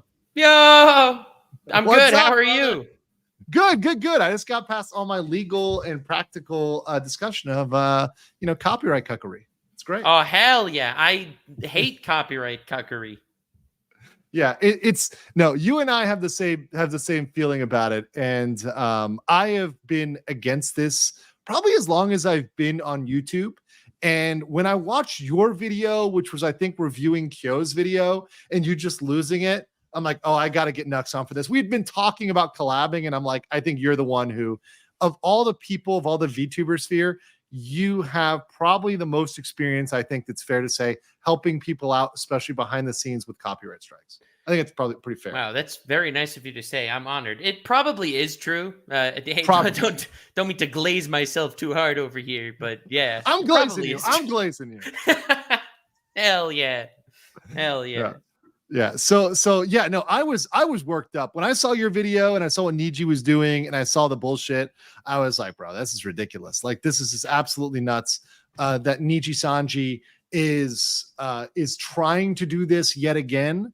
And it's over what? It's over a thumbnail when we've got pretty fucking clear, especially in the US, the law is very clear that what they're doing is fair use, right? Now, I get the Japan argument, and I know you brought this up on your channel, right? But the thing about Japan is those motherfuckers at YouTube don't allow us to content restrict out of Japan unless we go out and hire an MLM, a multi MCM. Yeah. Multi-channel and multi-level marketing is the pyramid scheme. That's a different thing. Yeah, it's totally different. MCM. That's a whole other situation in the VTuber sphere that we don't want to talk about. Whole other different thing. But okay, an MCN, right? Let's do a multi-channel network. That I know people say the stream is red now. Yeah, unless you go out and hire them, then they'll do it for you because they've got the special juju inside job with YouTube. They can do it, but you can't, which is complete bullshit. The worst two examples I could think of this, like off the top of my head, there are two YouTubers, friends of mine. One is Anime Uproar. The other one is Totally Not Mark. Both of them have gotten 3 strikes. In Mark's case, he got 150 copyright strikes, by the way. Whoa. Fun fact. Toei Animation came out and copyright striked every single video on his channel that had Dragon Ball in the title, including drawing Dragon Ball characters. Like, that's just which isn't even remotely close to violating copyright. And so both of them got 3 or more strikes on their channel, and their channels got terminated, obviously, because YouTube always sides with the copyright accuser, never the accused, because they don't want to take any accountability for any shenanigans. Both of them had to join MCNs and basically geo-block their content from Japan. But the reason why this is awful, like an extra shit cherry on the shit cake, is they're giving money to the MCNs now. If you're part of an MCN, you have to give them 10% of your revenue or 15% or whatever your deal is. And you only need them for the geo-blocking. It's essentially an extra tax if you want to talk about something in Japan. And from what I understand about the MCNs too, they have a certain level of control and ability to screw you on your account. Like, it's almost like the Nijisanji thing where, like, you got to give them the keys, right? You know, so like they usually, from what I understand, they don't. Okay. Is that okay. MCNs back in the old days, before you were able to make money through YouTube, you had to make money through an MCN. And then since you needed them, then they were like, you know, you had to sell them your liver, like in joining Nijisanji. But now that you can actually make money without them, they aren't that hands-on. For them, they're getting the 10% revenue, and that's more than enough. Like, they're very happy at that point. I haven't heard of MCNs like screwing people over lately. But that's still some bullshit that it's like 10% is a ridiculous amount for it's an extra tax. It's literally an extra tax if you're covering Japanese content and you don't want to get screwed over. You don't want to lose your career. For essential, I mean, look, there's a point at which maybe that makes mathematical sense. If you're like, okay, I'm putting out like peak waifu content, it's in transit into Japanese, like, or whatever. Like, it's something that's gonna get peak waifus. Like, dude, so the truth is, most Japanese companies, I feel like they don't know what's going on here, so they don't really talk about it. Toei Animation specifically, who owns, by the way, Dragon Ball and One Piece, 2 of the biggest IPs, they specifically copyright people all the time. And Nintendo is also a big one that is. And Nintendo's another problem. Yeah. Take Rap for 100 says, I got copyright struck not in YouTube, but my internet provider for torrent downloading a CBS show. What the fuck? A CBS? If not CBS, some other country that searches torrent downloader. I told my provider that someone had been hacking my Wi-Fi to get my brother, the ultimate excuse. Whoa. Wow. Oh, have you considered using surfshark.com/Nuxtaku for protecting your ass? Enter code Nuxtaku. Yeah. Oh God. Rin Daisuke says, 2 of the prettiest boys. Thank you so much, Rin. Appreciate you. Appreciate you. Sparky, Your community Sparky is so said, much more wholesome than mine. It's crazy. No. This is slowly devolving. Like, Nux, this is slowly devolving into. Degenerates. You guys degenerates. Just wait. It's happening. You were there were copyright abusers. The last video was a stream talking about them only. They have to look up Cosmizo GmbH. I got lucky. So Sparky got struck by some random German company that was striking him over anime. So I guess they might just own the rights to that anime, sort of like a situation where in that country they sold the IP to the anime to this company, and all they do is go around and troll the internet to fuck with you. Right. That you are being very good faith here. Let me tell you the biggest issue with copyright on YouTube. Okay. And it's not the Japanese company abusing it. It's the people that have absolutely nothing. Yeah. It's the people that have absolutely nothing to do with the IP, but they're like, oh, hey, I'll just file a form and get your video taken down. And then I'm going to blackmail you to give me money in order to get it back up. And because that was the piece where you have to, if you're doing the counter notice, you've got to dox yourself. Right. So like, especially your for legal name. Right, especially for a VTuber. I mean, for most like flesh tubers or whatever, like you probably have your name out there. Your submission. Dude, you have to put your address. You've never gotten a copyright strike. I've gotten copyright strikes. You need to put your legal name and your current living address. Okay. You don't want to give this to someone that's just violating copyright left and right, and you don't know what they're going to do to you. Oh no! I've had them come up. I ended up deleting the video, right? Because I was like, you know what? I could fight this, but I don't want to. At the time, I didn't want to do it. But I mean, it's like, okay, well, I can give a business address, right? And like, you can deliver it to my people, right? But I know people that rent a separate house. Okay, so that if they ever get this issue, they literally put the other house that they rented. I'm not going to say who because it's been working for them so far. I don't but that's what they've been doing, and they have a separate house that they use for like storage and basic like little stuff, and that's what they put on all their forms. Did somebody try to do? Did somebody try to come after you to blackmail you specifically for? So that? I have gotten false copyright strikes in the past. False strike, yeah. So I'm like neurotic about privacy at this point. You're neurotic? No, who said no? No. Okay, say all it right. So holy shit. That sounds like my chat, to be honest. There we go. Now I feel at home. But so I got to the point that, so for example, there was this guy that was impersonating V Shoujo a couple of years ago. And this person was like, he'd like reach out to people and say, hey, you've been accepted to join V Shoujo. Hey, give me your information and we'll let you in.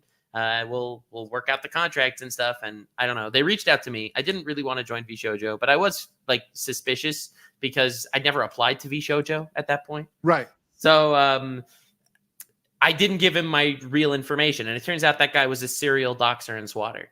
And wow. Yeah. So I've been like, when he did this, he needed a cell phone number. I got like a disposable cell phone to give him that phone number.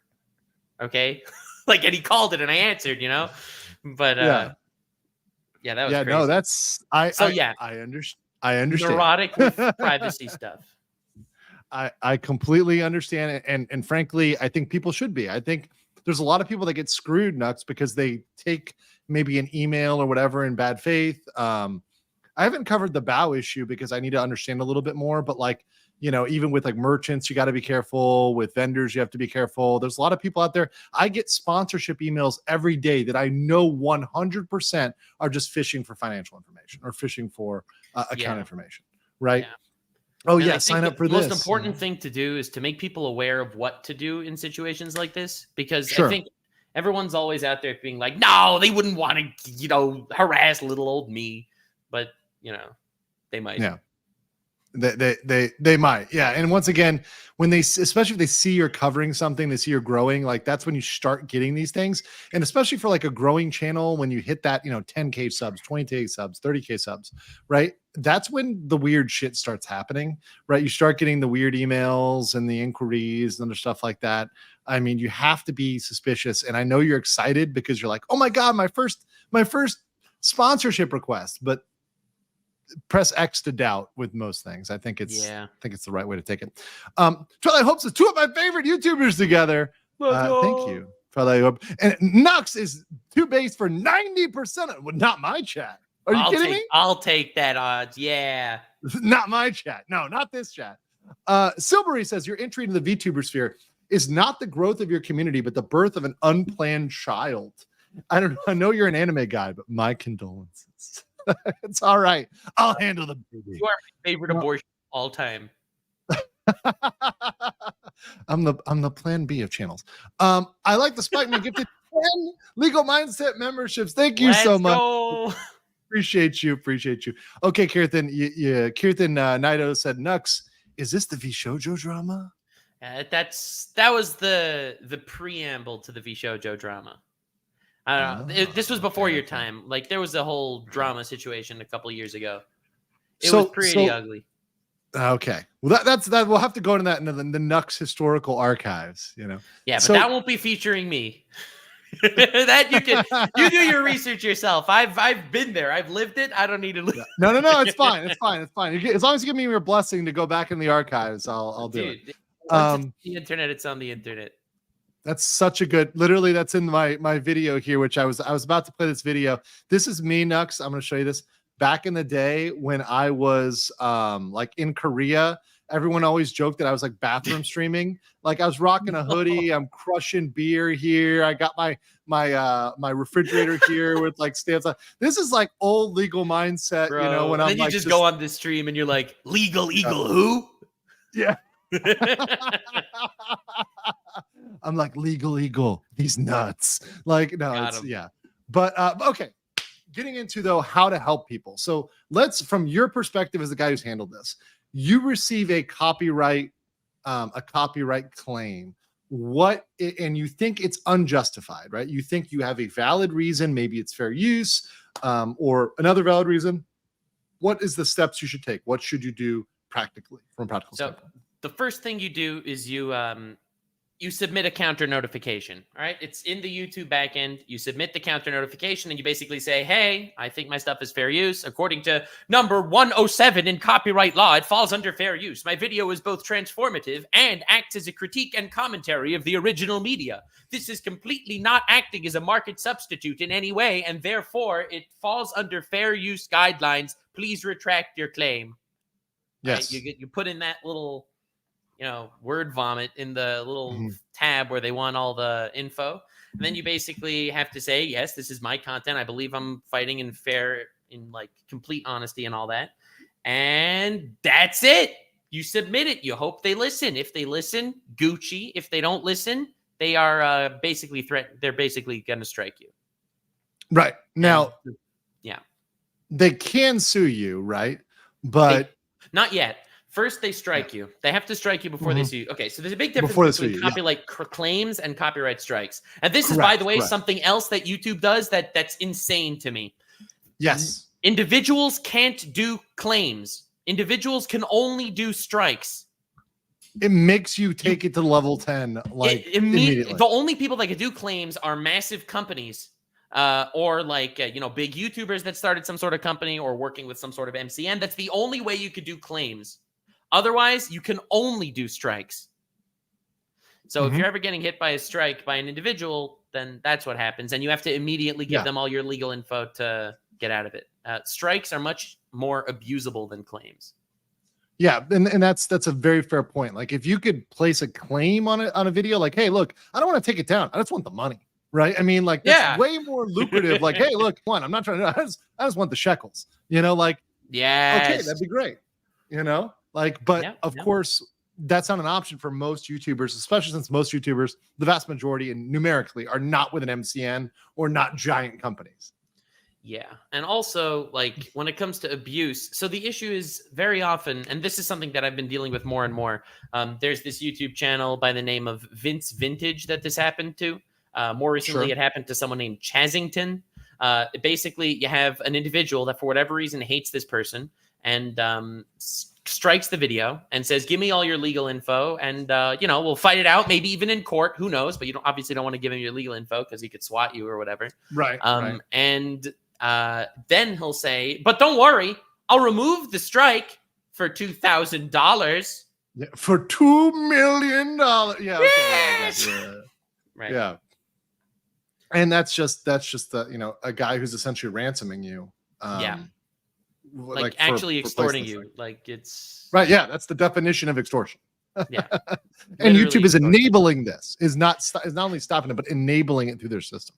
So, but because YouTube wants to wash his hands from any copyright, it says that any copyright disputes will be treated as legal disputes between the claimee and the claimant, and we're not touching it. And therefore, they're essentially giving all the power to the, the abusers, the copyright abusers.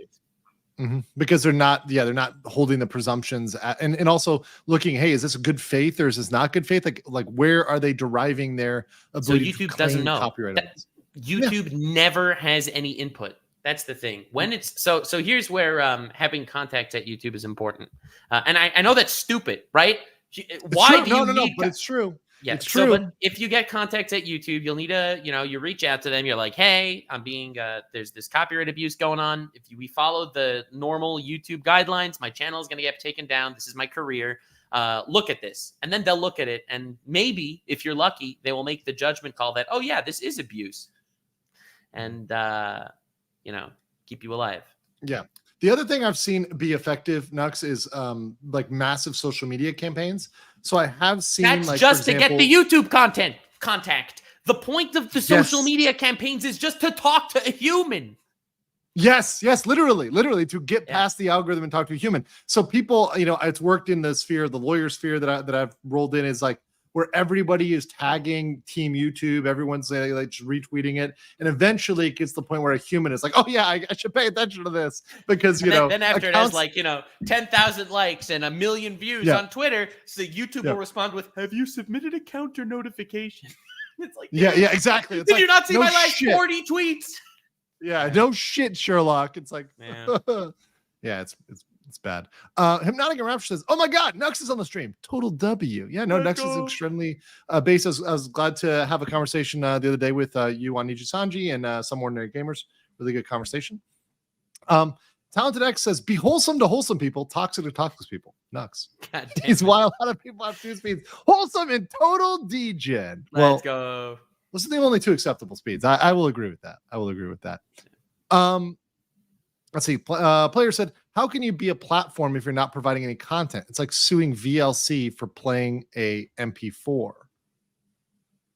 Well, like the thought from a DMCA standpoint, the word platform in the safe harbor provision, platform means like the host, right? So the entity that's hosting the information. So YouTube is considered a host. So to fall under that safe harbor provision, right? They have to do certain things on their quote unquote platform, right? So it's not YouTube content; it's the people that are hosting stuff on that content on that platform, right? There's certain things they have to do to fall under that provision, right? Which creates some problems because some of those are in favor of the copyright abusers, not in favor of the people that are defending or unjustly accused.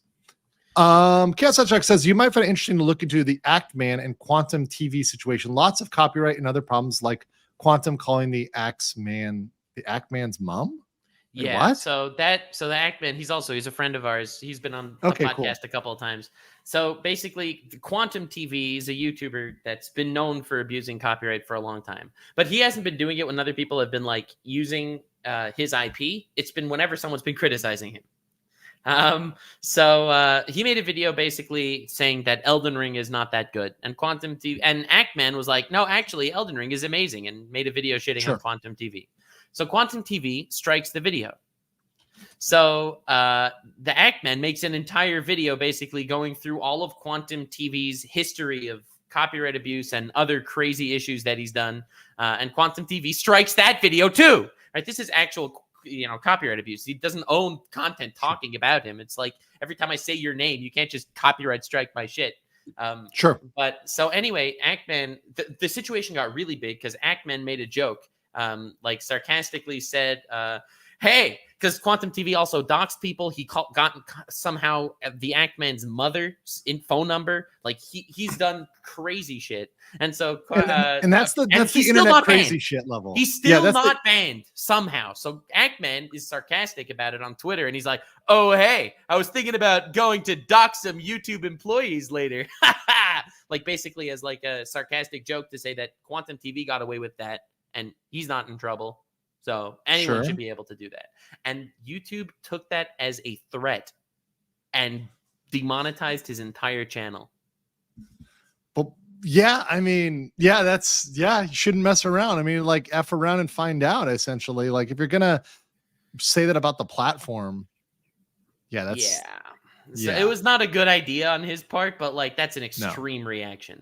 Meanwhile, it is Quantum extreme TV is still sort of around. Anyway, so that's when the media shitstorm started, and like things worked out, and he got his channel back. And right, but after a shitstorm of media. Yeah, that's what it takes. So that's definitely what it takes. It's like the media just piling it on and just absolutely covering it to the point where YouTube's got to take a stand. Nux, doesn't Moist Critical own an MCM just to help? So Moist Critical does own, it's not really an MCN, it's a talent agency, sort of. It used to be called Human Media Group, now it's called Mana Talent. It's not just to help, like their jobs are to get people sponsors and stuff, like most talent agencies do. They get sponsors, they help with certain things, whatever, and they take a cut from the sponsor. That's how they make money. However, they do help a lot. They're very, very helpful. I have that's a good model. That's a good model. It's like, they're helping with the sponsors and they're taking a cut of the sponsors. If they're sourcing the sponsors, they deserve that. That's their job. No, 100%. No, Mana Talent's amazing.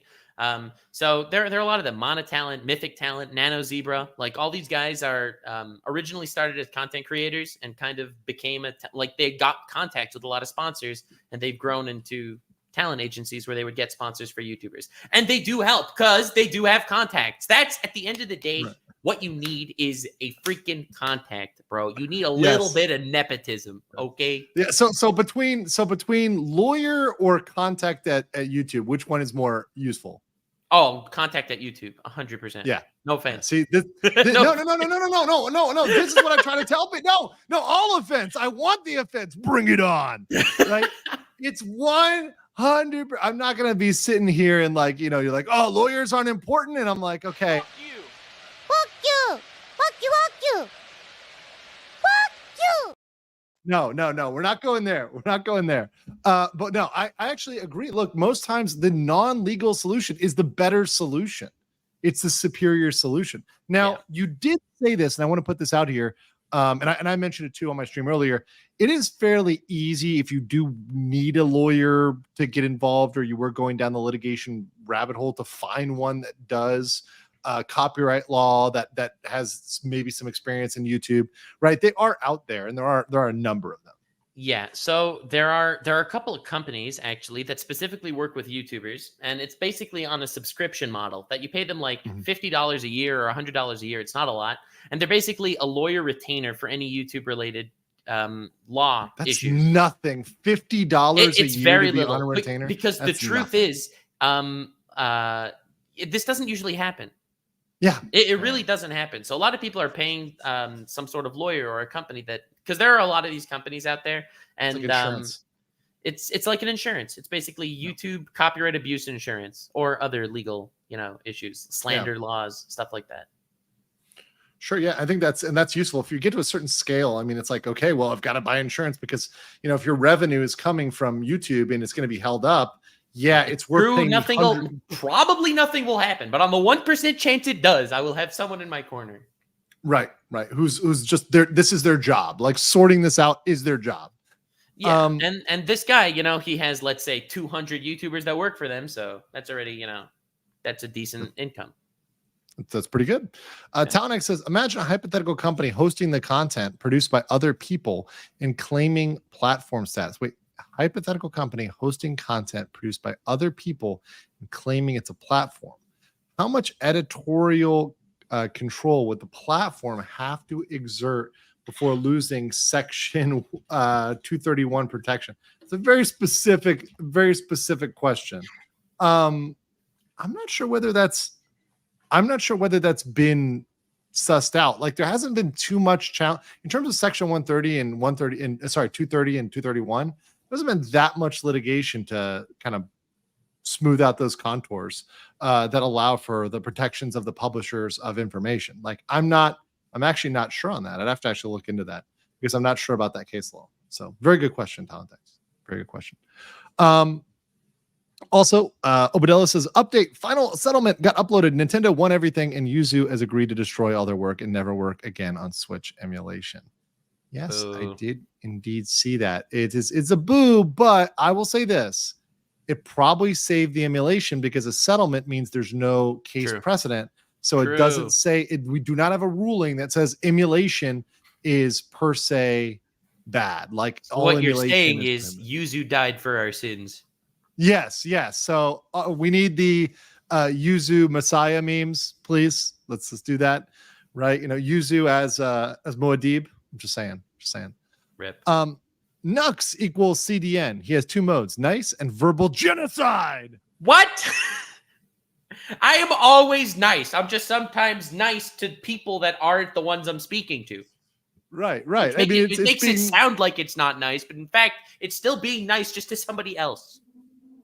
Yeah. No, and there's something. So like in terms of the copyright system and like striking, I mean, I have a pretty much policy. I don't know if you have this policy now, because I guess most people in VTubing industry or the content creators that are indies probably are pretty permissible of clipping, right? I mean, just the general culture. I'm fully open. I've told people to clip whatever the hell you want, and even if you clip me in a way that's really ridiculous or it's something that's against me, I'm not going to strike you. I don't believe in striking people, so I'm not going to do it. Period. So but, I mean, it's not that I don't believe in striking people. I do believe that it is definitely good that it exists. Okay, otherwise none of us would have any content. You would stream, and all of your streams would be on somebody else's channel before yours.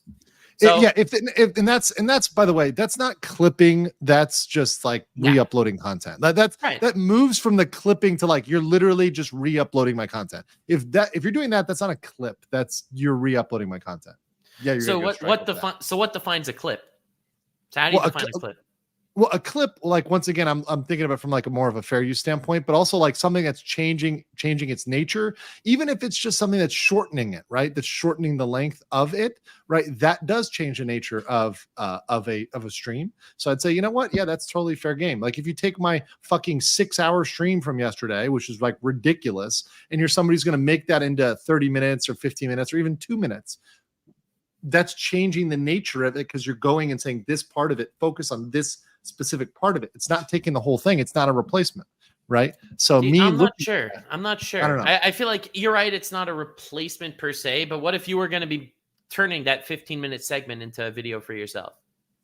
Well, then I understand that. No, well, I know, but I do that. I do that often, but I still have not struck the folks. And there's many times it's come up, and my YouTube even will alert me of it. I think you have that in the back end as well. You've seen that right now, where like the back end will tell you. I'm playing devil's advocate. I don't. Sure. I've never copyrighted anything before. Okay. Never. And as far as copywriting goes, there's a big difference in my mind between what I would do and what I think should be legal on YouTube. Sure. So let's talk about like I would never take down a clip, probably. Sure. Like unless there's some reason I could think of later, but I can't see myself ever taking down a clip. Whereas if someone else would take down clips, I wouldn't call them out on it because technically that is their content. So technically that's fine. I think. I'm a little bit stronger on that. I might call him a cuck or two, but. He might be a cuck, but I wouldn't say that he should get banned. Whereas I think that anyone that uses copyright should get banned. Not to get banned. I mean, I might just call him out morally. Be like, look, you have the right to strike somebody who like clipped your content. But also, here's the other thing: you're just going to bring more attention to them now. You're going to Streisand effect the shit out of that, especially because look, what's the typical power disparity? Like most people that be clipping Unux are probably smaller than your channel and probably have less average views. So when you are responding to them, you're giving them more attention than they would have by just ignoring 100%. Look, I'm not saying it's a good idea. I'm not saying it's smart. It probably is coming from like a flare up of anger, and it's a dumb choice and whatever. Like Examine your all that's childhood. true. Sure, all Who that's hurt true. you? I'm not saying it's a good idea. I'm just saying I do think it should be allowed. Yeah, what you're saying is it should be legal for someone to try to strike somebody if they clip their content. Yeah, right. It's a dumb decision. I think it says something about them if they're going to get bothered enough to go and do that. But I don't think it shouldn't be allowed. Whereas critique videos, I think those are absolutely fair use, right? Even if you put like a full clip of somebody saying something dumb, and the title is, Hassan, the streamer, thinks that working a 9-to-5 job is easier than streaming. He sucks. Okay, that is already transformative because that video is not replacing the content; it is criticizing it, even though it's a clip.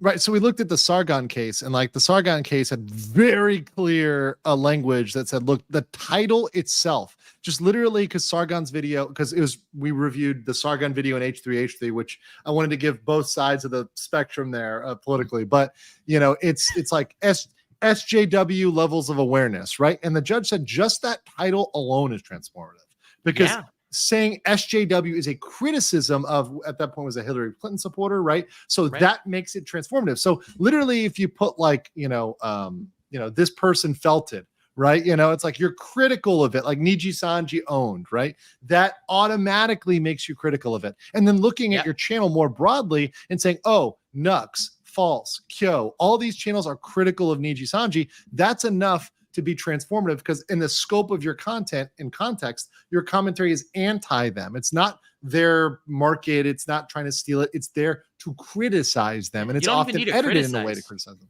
You could even just, summarize anything that transforms the content. It doesn't need to be an opinion piece. It just needs to do something that the original content isn't doing.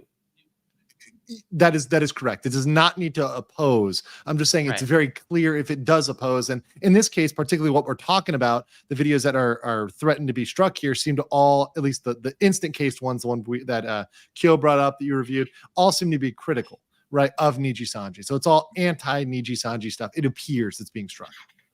Or at least some clips of Nijisanji stuff. But it appears like some of it's anti as well.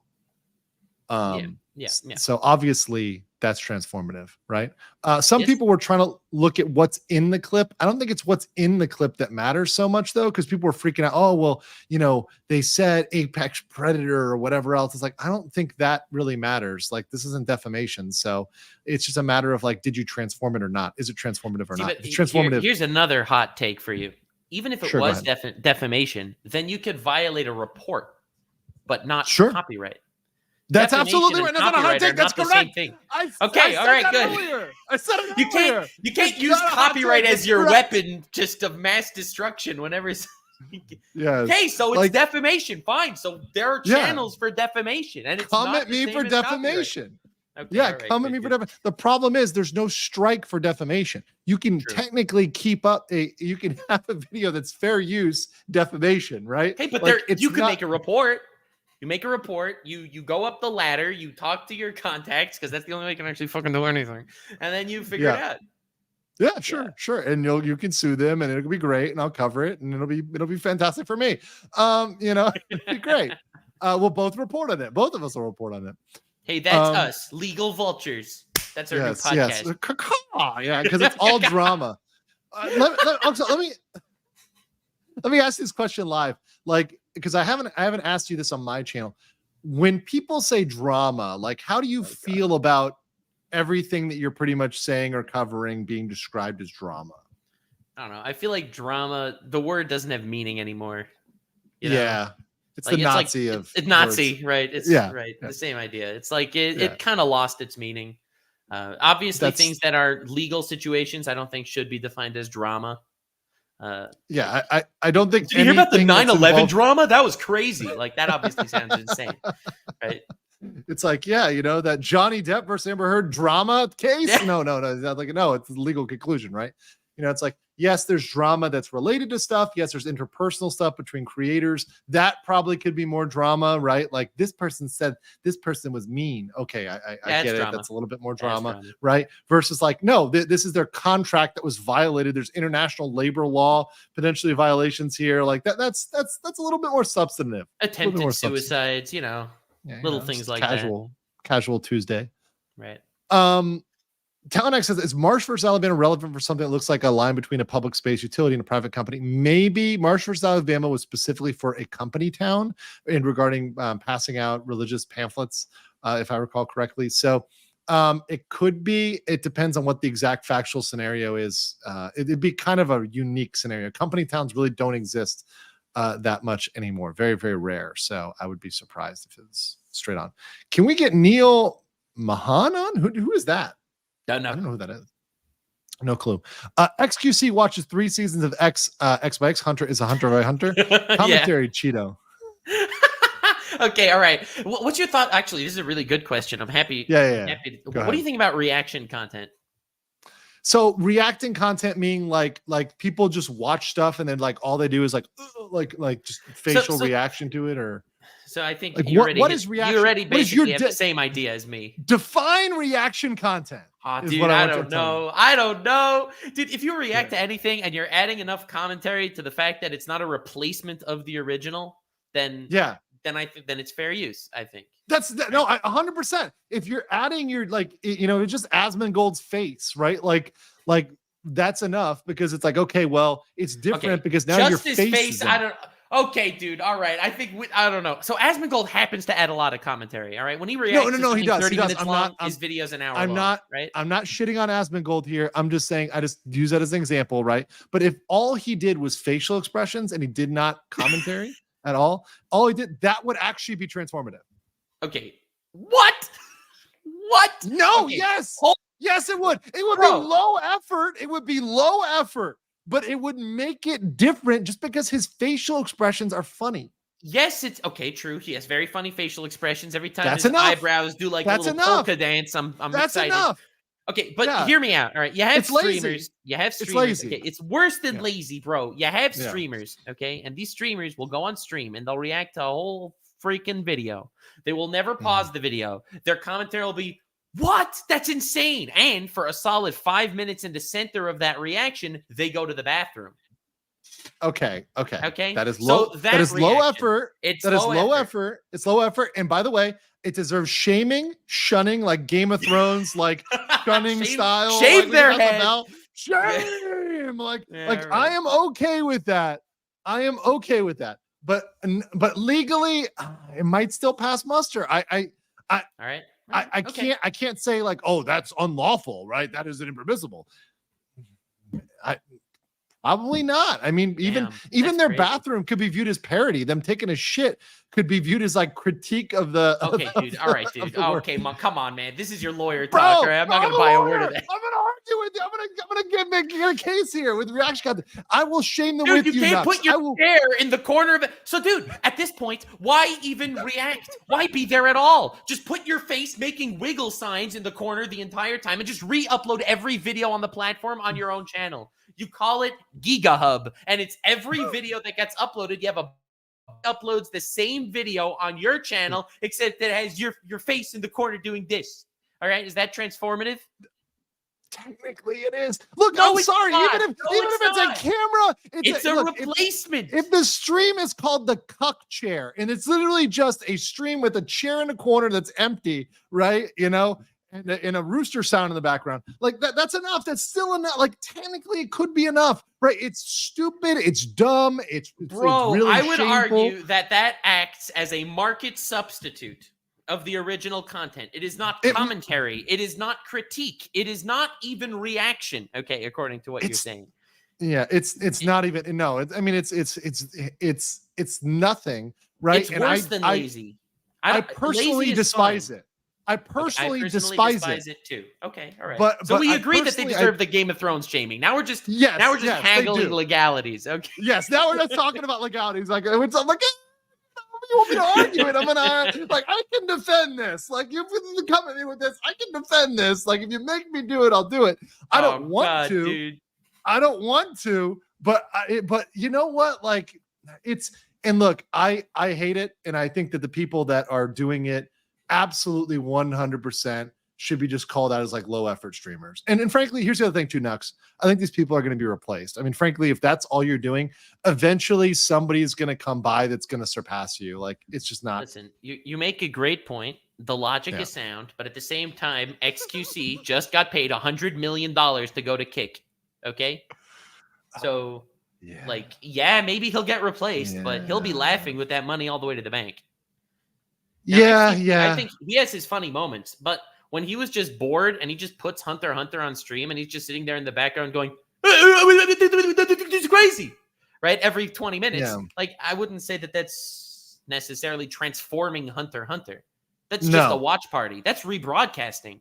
Yeah, and that's, and by the way, that is rebroadcasting, and there's actually that what goes more towards, once again, legally, I think they'd have a better case, because if you look at the analysis, part of the analysis for like fair use is how much are you using.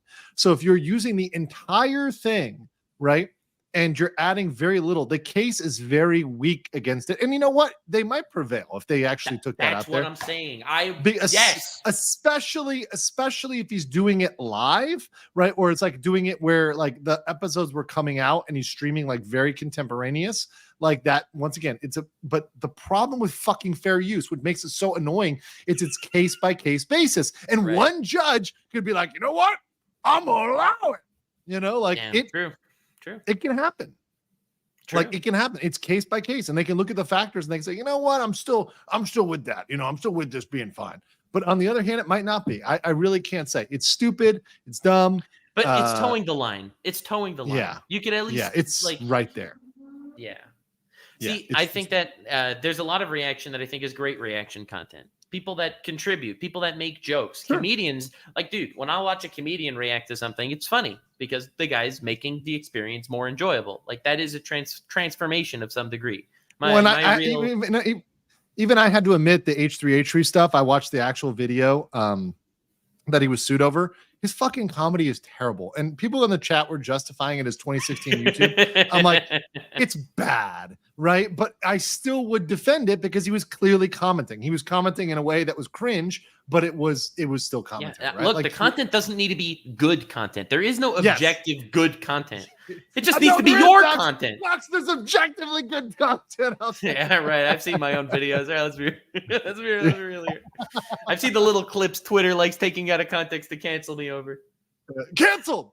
Baddest, aka new here. Don't worry, Nux. You didn't defend Stalin on your stream. Not yet. I had a quote today where I'm like, I would defend Stalin against Ronald Reagan if Ronald Reagan was copyright claiming him. Yeah, that's going to be clipped out of context. That's pretty extreme. Yeah. What do you think? This is the recent one that I was canceled for. What are your thoughts on this one? There was a clip of me saying that I'm an advocate for gender equality, so I believe that sex trafficking, equal rights get equal left. Sorry, no, that's not. No, but sex trafficking, like men and women should be equally sex trafficked, and it's like it's unfair to women. Is that even your joke? Well, the gender equality joke is. That's an old joke. Like, you know, I would drop kick a man and a woman, you know, like that's an old joke. Yeah. But I mean, obviously that's my spin on it. No, I think that's funny. And that got taken out of context for Twitter to say that I support sex trafficking. Personally, I think it's a great joke, right? I think it's a great joke. Now, so I know why some people might think that's distasteful, but I don't. That said, yeah. I mean, get canceled. So, which doesn't matter. They're not going to cancel you. People keep trying to throw it out there, but yeah, I've been on the equal rights, equal lefts train for a long time, so that's not disturbing me. Not at all. Baddest says, you know, it'd be fun exploratory content. These times people sued themselves. I recall one case where somebody sued themselves on behalf of their deceased spouse for negligence. What? That's crazy. Typically, these things are dismissed, but there were some like random crazy stories about that sort of thing. I mean, remember, guys, you can file a complaint, but whether that survives a motion to dismiss is really questionable. So, like, just filing a lawsuit does not mean that the facts are proven. That you can file a lawsuit for anything. It's like, I'm schizophrenic. I'm suing myself. You could try. My other personality's been an asshole lately. He's been saying these jokes about sex trafficking. New precedent, new case precedent. Nux 2 versus Nux 1. Yeah. Mythic Miasma says Asmongold's eyebrows deserve an Oscar. Let's go. I like the Spike Man, says J.A. Preston versus Donald Sutherland as a judge who sides with XQC. Oh, that'd be funny. Sigrun Esterna says, I remember XQC or one of those weak reaction streamers saying his going to the bathroom is a reaction because the video he's watching is trash. With this flies, like, yeah, no, that's exactly what I said. Going to the bathroom could be taken as a comment that this is shit, and therefore you're gonna go take a shit. Hassan's defense for the bathroom is my favorite. I can't believe I'm quoting this man twice in one stream. But Hassan's defense for going to the bathroom in the middle of the video is like, bro, I'm streaming for 8 hours in a row. What am I supposed to do? Die? Would that defense fly in court? Could have paused the video, mind you. Yeah, but I mean, death is the only other option. It's the sweet release of death. Bada says, I'm pretty sure the case wasn't supposed. I'll have to look it up. I'll take a look. Beautiful Origin says, so is there any significant standard, including the transformation legal requirement? It must be transformed significantly enough to be into saying. So that is one of the factors of fair use is the level of transformation. So is it transformative or not? That is like one of the key issue is it's subjective, factors. I think. It's number one. It is a subjective test. The judge decides on a case-by-case basis whether it's enough. But like I said, in the case of YouTube, where we had Sargon, who literally did not add anything other than editing the video in the title and obviously the thumbnail, but like other than adding a parody title and editing, he didn't do anything else, and that was fair use. So yeah, I mean, that's the ability for transformation is the threshold is fairly minimal, right? You don't need to have a ton of transformative content. Let's see. Neil is the new Susan CEO. Oh yeah, that guy. Oh. Okay, now I feel like an idiot. Okay, CEO of the platform I'm on. Okay. Does that mean empty chair streams are okay? I'm defending the empty chair as like the empty chair is like a social commentary, like about like, I don't know, the emptiness of social media. Like you can make an argument. Look, Nux, you pay me enough money and I will make an argument for you. All right. Okay. All right, dude. Like, sorry, man. This is what I enjoy. This is why I'm That's what I do. Some people think like, Andrew, why were you ever a lawyer? And then they see me get worked up about this. Then they see you defending the empty chair, and they're like, "Oh, okay." Yeah, Andrew versus the empty chair. A court of law is ill-equipped for qualitative judgments about art. I do not want lawyers and judges defining the threshold, so transformation should not be based on artistic merit or quality. Well, that's why, I mean, maybe Japan agrees with you. That's why they have a very, very limited number of exceptions, and they're all not subjective. They're all objective. Like, unless it's these categories, it's not fair use in Japan. And most of what clipping is doing does not fall into that under Japanese law, it looks like. So, yeah, I mean, that you might agree more with Japan then, Telenex. Gunner says, if you say, wow, or that guy fell down, you will struggle with the rest of the fair use factors if they're against you. Yeah. I mean, you're not adding much. What the fuck are you doing? Like it's de minimis. And if you're watching the entire Hunter x Hunter episode, the 100%, you're right. That might be a market substitute because you're not interrupting. How much you're contributing. If you pause it and give your thoughts and give your feedback, and then you pause the next scene and you're like, how this was well done, how this was poorly done. All right, then at least you're doing something. Then people would rather watch the original if they don't want your commentary, right? Right. And in fact, that's what we get. We got shit for that, lawyers, for doing commentary on a lot of the trials. So a lot of people would tell us to shut the fuck up and all this and that because we were commenting on the trials. Yeah. And my response always is, fuck you, go watch the original. There's like you can watch like the C-SPAN version, the, Lawn Cuck version, whatever other version you want. That's just raw feed if you want the raw feed. But if you want the commentary, you're going to watch somebody who's giving commentary on it, right? Like just watch the raw. If you want to watch Hunter x Hunter without somebody saying anything, just watch Hunter x Hunter, right? Yep. Cutty Tricks There says fair use needs a multi-pronged standard like the lemon test. It is multi-factor. It's just not objective. It's all subjective. Every single factor fair use is subjective. So that's the problem with fair use. It's all subjective, right? Let's see here. Silbury says, I'm suing the past me for not doing our taxes. I still have him on record saying it's future me's problem. Motion dismissed, filed by President Silbury. Not legal advice, but just life advice. Do not fuck with the tax man. Okay. Those guys are Number crazy. one. Like, do not fuck. Ask Wesley Snipes. R.I.P. Tech says, this takes me back to the day when channels would upload entire animes just with a colorful border around it or speed it up 1.05x. Yeah, well, that's obviously copyright. Like, Yeah. that's obviously a market substitute. Re-uploading is that's not. And once Remember again, the good old days. Naruto episode 1, part 1 of 3, English dubbed. You know? yeah, and you just they clipped it into parts, so that totally changes it. Right. No, also because you couldn't upload more than 15 minutes of content. Oh, on the channel that yeah. wasn't. Yeah. Oh, that was the back in the day, you know. So nostalgic. Zolford says, even worse than one-eyed, one judged. Or one guide, one judged. Okay. And Kirsami said, Henya crocodile request. All right, since you requested it. Maybe I have a chance.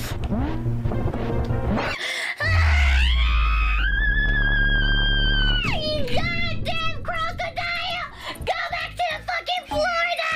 Go back to the Florida, you fucking crocodile! So let me talk to you about Nux, one of my rules of the internet, which I don't know if you follow this or not, but when you have haters, right? When you have people that are critiquing you, Love and those guys. Fuck those. They give me so much content. Well, fuck those guys. Do you respond? Like, how do you okay, if it's a smaller channel than you, do you respond to them in the same way as a larger channel? Bro, unless you're gonna make some banger awesome content out of it, it's probably the best advice is just to ignore it. Yes. I totally agree with that. So that was one of my kind of rules of the internet, because with copyright strikes, what I often see happening is it's a bigger channel copyright striking a very small channel, and that gives that small channel sometimes a reason to cry and complain and whatever else. A lot of, for sure. And the truth is that becomes a story that other channels can start talking about. I think a Sure. good example of this is Internet Anarchist is a Yes. commentary channel, and he actually blew up because Aiden Ross was copyright striking him. And that shitstorm really snowballed into his entire channel picking up. Guys getting, millions of views. And I mean, obviously it's not all thanks to Aiden Ross. The guy makes good content, but that put him on the radar, Mm-hmm. Yeah. I mean, that can be what you cover, just covering that quote unquote drama, even though once again, copyright strikes are a, quasi legal, which can result in legal. I mean, I don't think that's drama necessarily. And it has an impact on your well-being, of either the creator or the person that's getting struck, or potentially both. So, I mean, I think that is definitely something that can make channels just by covering the strikes, period. Coyote Trickster says, not even the Joker is messing with the IRS. And then Clip BitLocker said, ex-IRS guy here. As I told Fillion, no tax jokes. sorry, Clip BitLocker. I'm not trying to trigger you, bro. I completely understand. My master's degree was in public administration, and half of the class went to the IRS. So I have a lot of friends who were doing hell that. Yeah. I need an inside guy there. YouTube's not enough. Inside IRS guy. It's need an inside YouTube and inside the IRS. True. So do you think YouTube is going to change? Do you think they're going to change their ways, Nux? No. Are they going to? No. Do you think there's anything that would make them change other than a major legislative update or something like that? So I think that they are eventually going to add the letting individuals claim instead of strikes. Instead of just strike. And I think they are going to add geo-blocking to everybody just because they already have these tools. So my guess is there will be some controversy at some point, and they'll just eventually roll them out. However, in regards to just copyright abuse, I don't see them ever actually having something in place to stop them. Because so here's the thing: the reason why YouTube ended up going the hands-off route and letting people just abuse copyright so much was because if they became the arbiter of copyright, well, then they might end up getting sued. Right? People keep uploading Family Guy funny clip compilations on YouTube. If some idiot at YouTube says that, you know what, I'm going to greenlight that, and they get sued by Family Guy, well, then they are in trouble. But if they completely put the power in the hands of the, the claimer and the claimee, then suddenly they are hands off. If there is a lawsuit going down, YouTube does not actually have any issues at all. So I just see them forever being hands off there and letting the abusers go nuts. And the only way to save yourself is by knowing someone on the inside. Yeah, so they kind of are shielding. They are shielding themselves from liability by not being involved. Yeah. Right. And the people that take the hit are the individuals that don't have contacts that are just going to get harassed by these people, and there's nothing they can do about it. Absolutely. And it sucks. Yeah, it does really suck. By the way, I'm just laughing at the chat. That's all like, as soon as we talked about like federal agents, everyone in the chat's like, Chloe's. I'm like, okay, don't tell Pippa. We'll be all right. Don't tell Pippa. Let's see. Archlord, our Dune Writer says Netflix copyrighted people on their own content they stole for their document. Wait, what the fuck? Oh, yes. No, I was in that one. Like, and luckily all I did was I used a still, so they didn't get me on that. But those motherfuckers with the Amber Heard documentary, right? Oh, I was in that. That's one of my channel doubled during Amber Heard, right? And I had until VTubing, I had my best month during Amber Heard. But welcome to VTubing, baby. Suck it, Johnny Depp. You got nothing on freaking YouTube, bro. Got nothing on waifus. Like it's not even close. Like it's not even close, guys. Which by the way, I know a lot of people really blew up with the Amber Heard Johnny Depp stuff. Yes. Like yes. A friend of mine. I've been on his show also, Rakita Law. Rakita, yeah, Nick. Yeah. So I know he did really, really well there. I don't really know him that well. I just was like on his show one time. Yeah. No, that's fine. I mean, he's he's one of the ones that kind of coined the law tube sphere, right? Mm-hmm. So like obviously that was big for a lot of lawyers. A lot of lawyers that were around and were successful then now have bigger channels because of that. But the thing is, most people have branched off. It's like, okay, we're just generally a bunch of dudes watching streams, and now we each kind of do our own thing. And now I'm like the weeb / VTuber lawyer, right? So it's like, all right, I'll take that. Hell yeah, that's a niche. Yeah, it's a niche. It's a now that I niche. think about it, Rakita brought me on for a copyright issue also. So the person that made Project Melody's VTuber model ended up suing her and saying that they owned everything that she did because they made the model, even though she paid for it and all that. Oh wait, hold on. So Project Melody made the model. No. Someone made a model for Project. The VTubers can't. For the most part, VTubers don't make their own models. All right. Okay. You need to be an artist and a rigger, and you also need to be talented and skilled. And I'm not an artist. Right? Oh, sure. You see my art, you will have no idea what I'm making. Yeah, right. So it's not just that they're not like that. Yeah, okay, I get it. Like they're never making it themselves, but they could be paying an independent artist. Some VTubers are also artists. Most are paying a different person to make it. Okay. Project Melody was one of the early VTubers on the Western scene, and the person that made her model ended up copywriting her and basically, trying to take all of the money that she made. And the person that made the model that she paid for. Correct.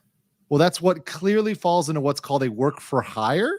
Yeah, so there was a whole other business type deal between them. I think he was getting a cut at some point or something. Like I don't remember. This was years ago. It was years ago. I ended up making a video back on it when it happened back in the day. If you want, you can watch that. It was a great video where I basically, I defended her and whatever. And then Rakita brought me on to talk about copyright and that whole situation. Yeah.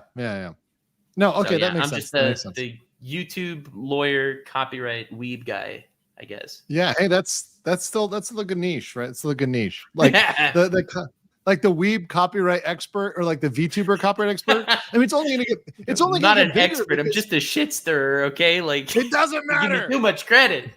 The shit must flow, okay? It's like it's important. and it's going to be more of an issue because, you know, as there's more, not just Clippers and other people, but more content creators, more VTubers, right? What the VTubers are doing themselves, particularly the indies, right? And them getting particularly in trouble or claimed over what they're doing, like there's going to be more pushback. And where we might see even litigation is if we see, like, for example, a company, right? Let's say, I'm just going to throw out there like Phase Connect, right? Like they get a copyright claim from, let's just say, Nintendo, and they decide to fight it, right? Or maybe, you know, Hollow gets one from Nintendo and they said to fight it. We could have precedent. We'd have actual case precedent regarding this, which would be really interesting. Yeah. And I think it's most likely to come up. And the reason why I mentioned Face Connect is because they're in North America. And if they got claimed by, for example, a Japanese IP company, that's when you might actually see a lawsuit, because it's like, okay, they actually have enough money to bring a lawsuit. You got to, yeah, but also like, why? What are they going to be doing? Like, because someone in Phase Connect is going to react to One Piece? Yeah. I mean, that'd be what it was, right? That'd be exactly what it is, which is why you typically do IP reviews, right? So like before you don't think it's going to happen? No way that's going to happen. I could see the lawsuit happening even maybe within the United States. Like, I'll give you an example. Sure. Go ahead. So this is me brainstorming, and I'm not going to say Phase Connect because I like Phase Connect. So I mean, I don't have much to do with them, but I've collabed with a couple of them. They seem cool. I like them. All right. Yeah. I like all the content creators I've seen as well. I mean, they're half of my clips here. Okay, we'll use Pippa as an example, okay? Because Pippa. Yeah, all right. So Pippa is a little too edgy than she should be. All right, she starts going a little crazy. This is my hypothetical, okay? 2026 Pippa is like, you know, full on fascist, okay? You never know. All right, she goes off the AWOL, off the freaking rocker, all right, and she ends up getting too crazy for Face Connect, and Face Connect is like, all right, we're terminating Pippa. She's crazy. She has to stop collabing with white nationalists. It's too much for us. And they end up terminating Pippa. Okay. This is the hypothetical. All right. Sure. Now Face Connect legally owns the Pippa IP, right? They own the model. They own the IP. They made it for her. Right. And that makes complete sense. They've paid thousands of dollars for this model, and they own it. They own the name, they own the model and everything. Okay. And when they terminate Pippa is now not allowed to stream as Pippa. Like, right? She'll come back in 6 months with a different VTuber, something else, with a very pointy white hat, maybe in this hypothetical alternate universe. But the point is, a Halloween costume, guys. As a Halloween costume, for folks over there in Europe, a total Halloween costume. Yes. Yeah, this is dystopian Pippa. This is not based in any reality. Okay. Yeah. But anyway, handmade tale. What Pippa. There we go. if she does stream as Pippa? Because she still has the actual software for her model. Right. Okay. Even though she's not allowed to, the IP is owned by Face Connect. She goes live the next day. She makes a brand new channel. It's called Pippa, and she goes live with her same model. Right. That is violating the copyright of Face Connect. Sure. I could very easily see Face Connect suing her over something like that. Oh, for sure. Absolutely. Right? So I think that'll be it might just settle, but like I could see something like that being a much better example of precedent. Yeah, and I guess the thing is, it would have to be with a successful streamer, because like they need the money to want to go and like fight it out. Like, for example, I could see that happening with a very successful streamer who's like, you know what, I put in the equity, I should own this the avatar, own the IP to the avatar, right? And I know that, by the way, they don't. Well, I have heard Nux that some agencies, they do allow them to keep it as a matter of course. And I also saw that Prism Project just allowed all of the creators because they're going away, right? Prism Project is dying, right? So like they have no reason to not let them do it. I heard was it is it VShojo lets them keep them? VShojo lets them keep the models, but VShojo operates on a very different scale, right? VShojo takes established streamers and lets them join VShojo, right? And VShojo's cut is obviously going to be much smaller. What VShojo does for them is they offer them like collaboration opportunities. Maybe they get them sponsors or whatever. They deal with their merch. But ultimately, they are a successful streamer and a established personality before joining VShojo. So why should they give the model rights to VShojo?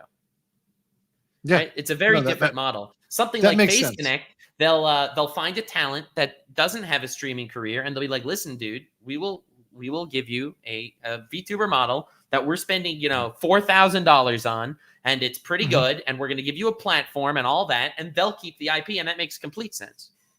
I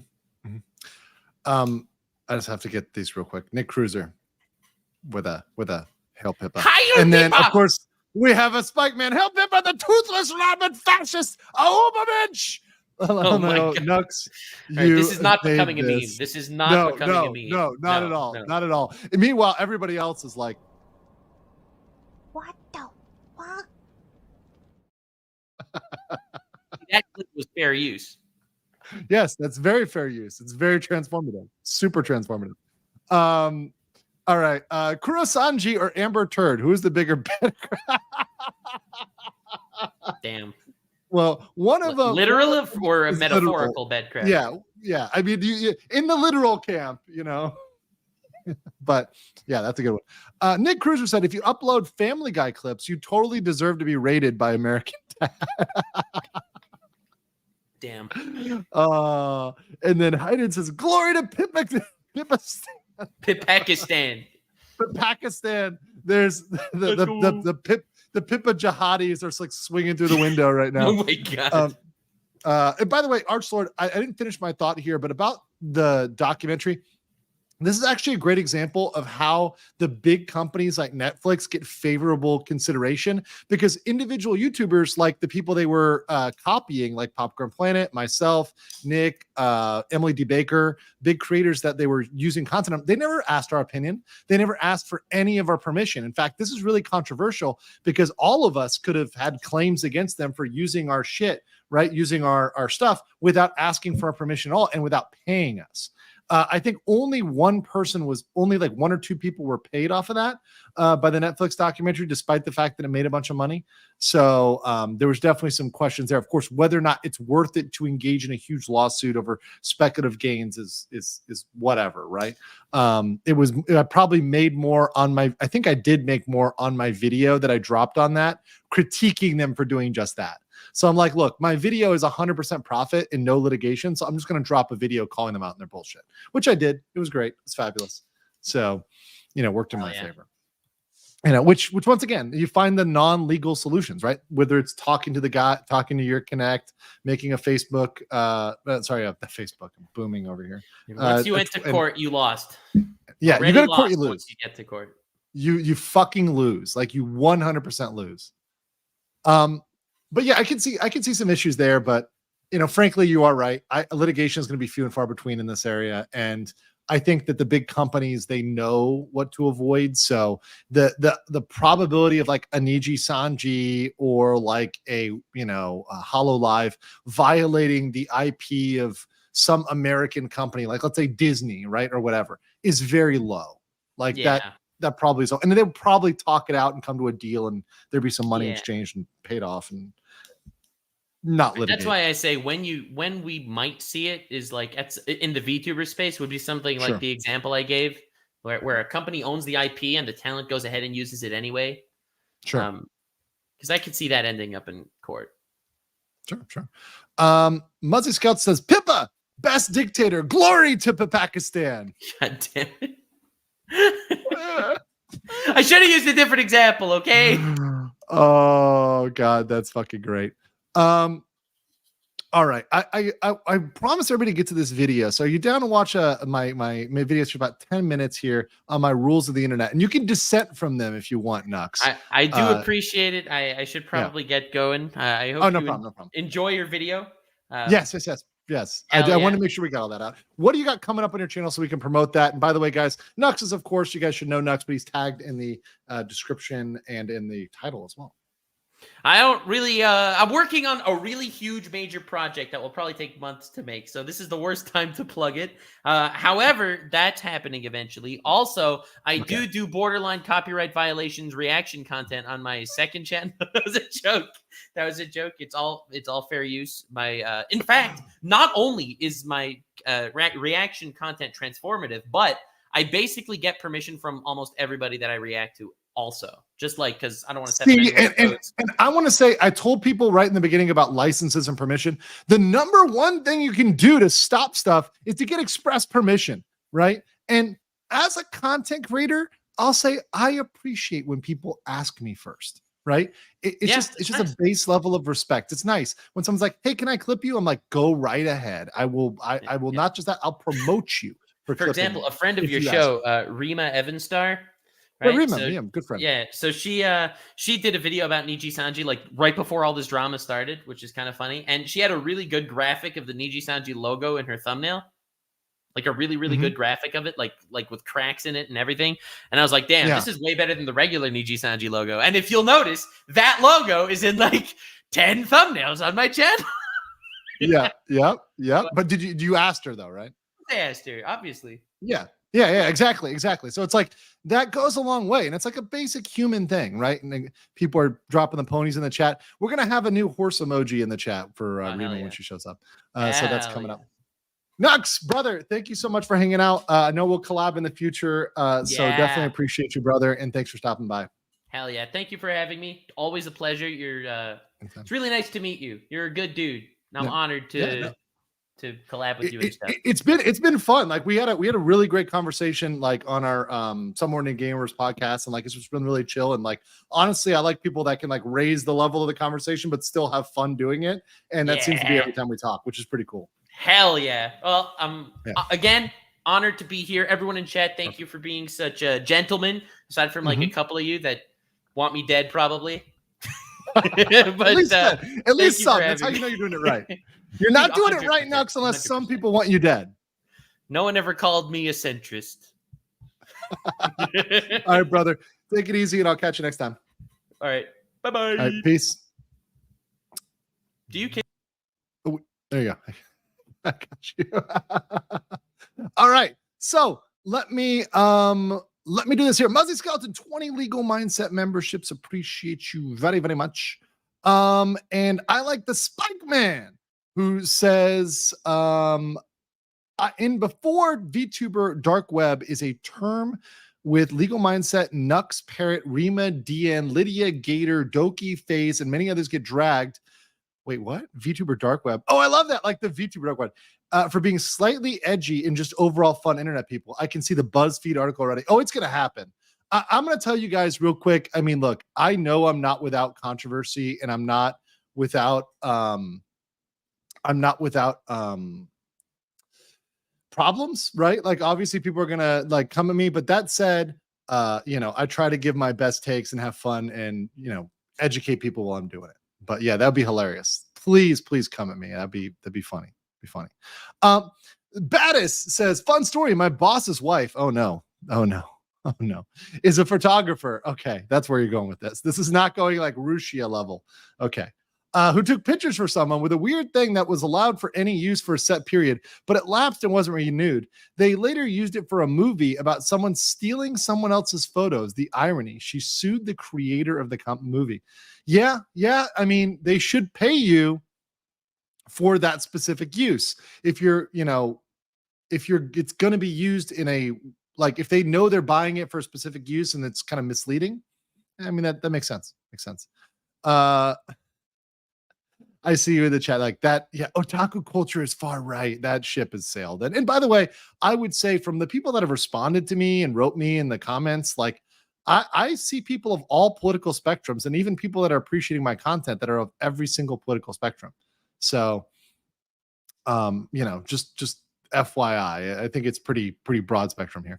Tech says, devil's advocate re-upload argument. I uploaded anime show at 1.5x as criticism. It sucks so much it doesn't deserve the time and attention of 1x. Also, a ping watermark of a toilet in the corner. That could do it. I mean, the ping, I mean, look, I'm sorry. I'll defend the ping watermark of the toilet. As a guy who may or may not have streamed from a room that looked like a Korean bathroom, which we'll watch in a second. But a toilet is definitely a commentary, but 1x or 1.05, that alone is probably not enough. That's an upload. Sorry.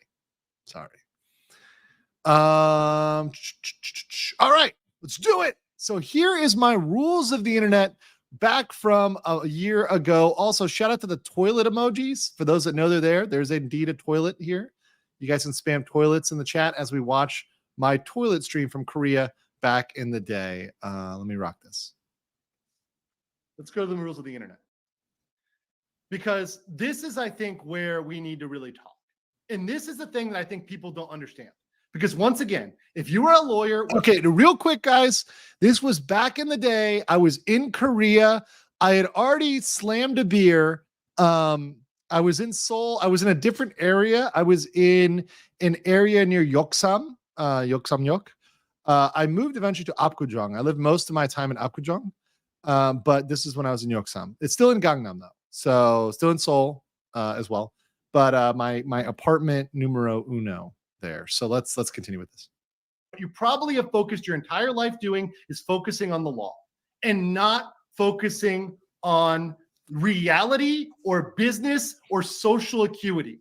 You're probably, and most lawyers are probably a little bit socially retarded. Okay, just to explain the context here, because I know what you guys are thinking. I know you guys are thinking, Yeah, right. Explain this to me like I'm retarded. That won't be that hard.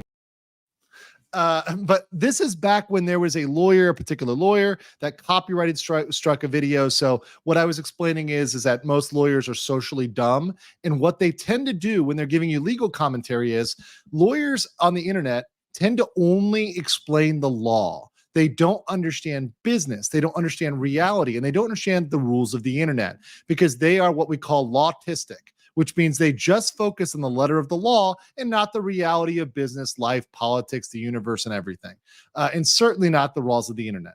And I think this is kind of my reaction and point to it, is they're explaining the law and why technically they can copyright strike a video, technically, but they can't. But even though you can legally copyright strike it, doesn't mean you should. Let's continue. Because I'm just saying, especially the good ones, by the way, especially the brilliant ones, the ones that know the law. If I took them to a bar with me and I said, go hit on that chick, they're going to suck at that. I don't know why I brought up that example, but that was, I mean, I know what the waifus will say. I know what the waifus will. Yes, ancient women. Any woman that is physically above the age of 13 is ancient. And then I guess I should have said. And when I got to the till, the barista not only had the audacity to be a woman, derogatory, but also talk to me. This is unacceptable. So in no uncertain terms, I screamed, "Excuse me, whore! I'm married! Do not flirt with me!" As I proceeded to show her my phone wallpaper and wallet photos, which were both of my live fallen shadow. And then I proceeded to growl at her until the police arrived to escort me out. I know that's what you guys think of when we talk about normie women. I know. It's okay. It's okay. It's all right, guys. It's all right. Let's continue. They're not going to be good at that. That's not going to be a skill they have. That's okay. Let me watch. They're good at something. That's actually fantastic. I think it's great that people have an ability to focus on something and get something done. We need people who are focused on stuff. But social skills, PR, marketing, sales, those aren't lawyers' strengths. And look, let me admit this myself. When I got on the internet, I thought from my corporate background, my business background, that I knew it all. I really was. Okay, that's very true. I did think I was hot shit when I first got on YouTube. That was very true. And then I realized how much I don't know. Kind of arrogant. I'm going to admit it. I was a little bit arrogant. I was like, oh, I know it all. I know all the rules. But the internet has different rules. This is something I discovered. And YouTube has different rules than the internet at large. So within YouTube, there's other rules. And now I'm learning even more that despite me knowing the rules of YouTube, I need to relearn the rules of VTuber land, right? So now I went from thinking I was a lawyer and I knew stuff, thinking I was in corporate knowing stuff, thinking I'm on the internet knowing stuff, thinking I'm on YouTube, now covering VTuber issues, right? The VTuber rules are above and beyond all the other rules. So it's like layers of rules, and you need to play by all of them. If you don't, well, you're socially kind of challenged. Some of which I think people are discovering. And here's the other thing too. There's a lot of people out there, there's a lot of lawyers, especially copyright lawyers, that encourage people to sue. I was speaking with a copyright lawyer in Miami, and he said, oh yeah, we always sue people just to discourage them from doing things. Yes, this is true. I did have a conversation with a copyright lawyer who said that specifically. That may work when you're dealing with a business to a business. When you're dealing with like one business to another business, okay, I get why you do that. It's the chilling effect. But this is not business versus business. This is the internet. This is the internet. And the internet is different. I'm learning things about the internet. So these are some things which I learned about the internet. I don't pretend to have known them. I'm waiting for me to smash and I've a learned beer. some of them from the mistakes of others. And I think I've seen other people I know, people I'm friends with, make these mistakes. So I hope that we can all learn from them and say, okay, these are the rules of the internet. We kind of get it now. We're going to move on. Right? We get the rules of the internet. Because I understand people don't know the internet. They don't understand it. I get it. It's different. It's not the same thing. And all of us are relatively new to it. I mean, I don't think many people. It'd be funny. I'm going to copyright claim myself for using my own past clip. Does that work, guys? Does that work? No, I'm not doing that shit. People have been on YouTube for more than 5-6 years. I mean, that would be probably the max for many law tubers. I mean, for me, I'm very new. I think I'm under 2 years. I forget. 29. Yeah, I was like, at that point, I was like 2-ish years. Now I'm three years. No, actually, no, sorry. 5 years. No, actually, no, wait. This will be my 5th year in November. So I'm on 4 years right now. It'll be 5 in November, I think. I gotta check again. I don't know, something like that. 19 or maybe 20. Was it 2019? Maybe I'm over 2. Who knows? I have to look back.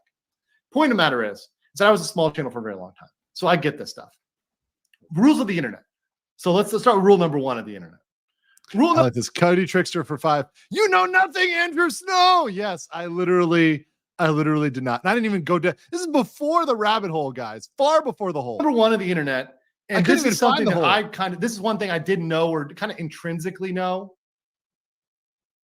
is that the internet is about the free flow of information. The free flow of information. The internet was born to get information out there. And let's be real, guys. Let's be real. Cheers to this. Oh, you know what one of the first things on the internet was? Korean booze on stream. Targeted. Was porn. Wait, what? Wait, what did I say? Hold on. Let me go back here. What did I say about porn? Hold on. Let me go back here. You know what one of the first things on the internet was? Porn. Degenerates. You guys degenerates. Disgusting. Future Andrew to past Andrew. Past Andrew was too degen. This is the wholesome Andrew era. I am only in a wholesome waifus. Only wholesome trad waifus. Past Andrew is degen Andrew. I totally denounce. I denounce this Andrew. I denounce this guy. He's totally a degen. It's the wholesome arc. We're on the wholesome arc. I had Drex on earlier. There's no capping right now. 100% facts. Porn was one of the main reasons for the internet. Why was that a thing? Because it was regulated elsewise. Everyone wanted to, all the people on the internet in the beginning, especially since it was majority dudes, it's Fap City, baby. USA. No. I said Fap City, USA. I said Fap City, USA. I'm rewinding that. I said Fap City, USA. Who the fuck is this guy? In the beginning, especially since it was majority dudes, it's Fap City, baby. USA. No Nut November was canceled for like a decade. No, Andrew, what are you doing? What are you doing, Andrew? Disgusting. What are you doing? And in the beginning, in the internet, this is because I'm not wearing the clip, guys. Just so you know, so I'm not wearing the suit. I used to have a certain personality, and the emoji is still there for Adam. When I wore the hoodie, I kind of transformed. I'm not gonna lie. That was kind of a different me, right? There's a reason why the suit is a protective layer. Okay, it's a protective layer. Zacho Person says you should sue past legal mindset because I'm degenerate. Yeah, he's defaming me right now. I feel like this is defamatory. Bring no suit Andrew back. No, he shall not come back, except for maybe on locals. And what do we also have? Napster. Guys, remember Napster? Ends in the chat for Napster. If you remember, if you were around during the Napster era, I want to see a fucking N in the chat. Okay, yeah, we'll do this live too. Ends in the chat if you guys remember Napster. You know you're OG if you remember Napster. You know that. Like that's really, really throwback. Also, Gunner says no suit Bronca versus no suit Andrew. Actually, Gunner, it's no suit Andrew versus no suit Andrew. If you know what I mean. Off stream recording. Henya says hair comb. Oh, let me save that. I will get that. Thank you. Tell how old everybody is in the chat. If I see the fucking ends in the chat. You guys are old as fuck. But I see it. Remember when we were sharing music? I see sharing torrents? Because and then after Napster went down, where do we go? Let's talk about prepping, says Kazaa. Exactly. And then where do we go? LimeWire. Then where do we go? Torrents. It says nothing about the topics. Guys, do not judge the topics I was covering by prepping being one of my people commenting there. Let's continue. Oh god. The ends are flooding the chat. The ends are all up in the chat. So, it's out there. The ends are out in the chat. So you guys know what was up. And that's what we did. We took and honestly, that was the spirit of the internet. I'm going to fucking say it. It may not have been legal. And this is definitely, by the way, this is definitely hashtag not legal advice. Yes, I don't know who this guy is. I don't know who this guy is who claims to have ever used LimeWire, Kazaa, or Napster. I don't know who this is. He's some Korean degenerate. I have no idea who this guy is. He's totally off the rocker. I denounce this guy. And certainly a lot of the shit that was going on back then was not legal. But was it the spirit of the fucking internet? Yes. It was the spirit of the internet. He's drunk. Take him home. Pirate Bay, all that stuff. That's the spirit of the internet. We wanted to just have information. Free flow of information. New Andrew reacting to old Andrew is a vibe. I'm like, holy fuck, I did this? Across boundaries, across languages, across the fucking world. Free flow of information. That was the vision of the internet. So anytime you are doing anything that is counter to the free flow of information, you are working against the internet. And the internet is like a fucking riptide. You will not win against the free flow of information. Okay, that part's very The true. spice and the information will flow. This is before the Dune movies. I give a Dune quote before I even knew the Dune movies were out. Very based and Dune pilled. You cannot beat it. You just can't beat it. You really can't. And yes, guys, I do remember Lars Ulrich from Metallica was one of the cucks, the copyright cucks, the original copyright cucks. Oh, there you go. I finally used the term. I think I may have been one of the people to really put that out there because I am so fervently against it. Stopped that thing, who stopped Napster, who stopped everything that was going on the internet. But the internet, who's just said this shit? Tommy said, the internet is undefeated. You're not going to fucking beat it. Like, if people are talking shit about you, they're going to talk shit about you. It's just what it is, right? I know y'all talking shit about me. I hear people talk shit about me. That's fine. It's the internet. I don't try to quash it. Oh, yeah. People talk shit all the time, man. It's like you cannot get so obsessed with it. And I know other creators that get obsessed because people on certain forums, particularly ones that may have some fruit farming going on, they obsess over their threads and streams. You see them going crazy. A lot of them, end up having issues because they obsess over what people say on the internet about them. But at a certain level, you cannot give a fuck. If you are on the internet, people are going to talk smack about you. You have to accept that. If you are not capable of accepting the fact that people are going to talk smack, you are not made for the internet. You will fail. Sorry. It's just the way it is. It is what it is. It's going to happen. You cannot stop it. People want to make a parody video, make the parody video of me. I really don't care. It's the internet. I'm not going to try to swim upstream against the internet. It's out there. It's going to get out there. So anytime you swim against the free flow, that's a problem. And I think in this case, if you examine that rule of the internet, generally, if you a copyright strike or even a community guideline strike, frankly, is kind of some bitch-made shit.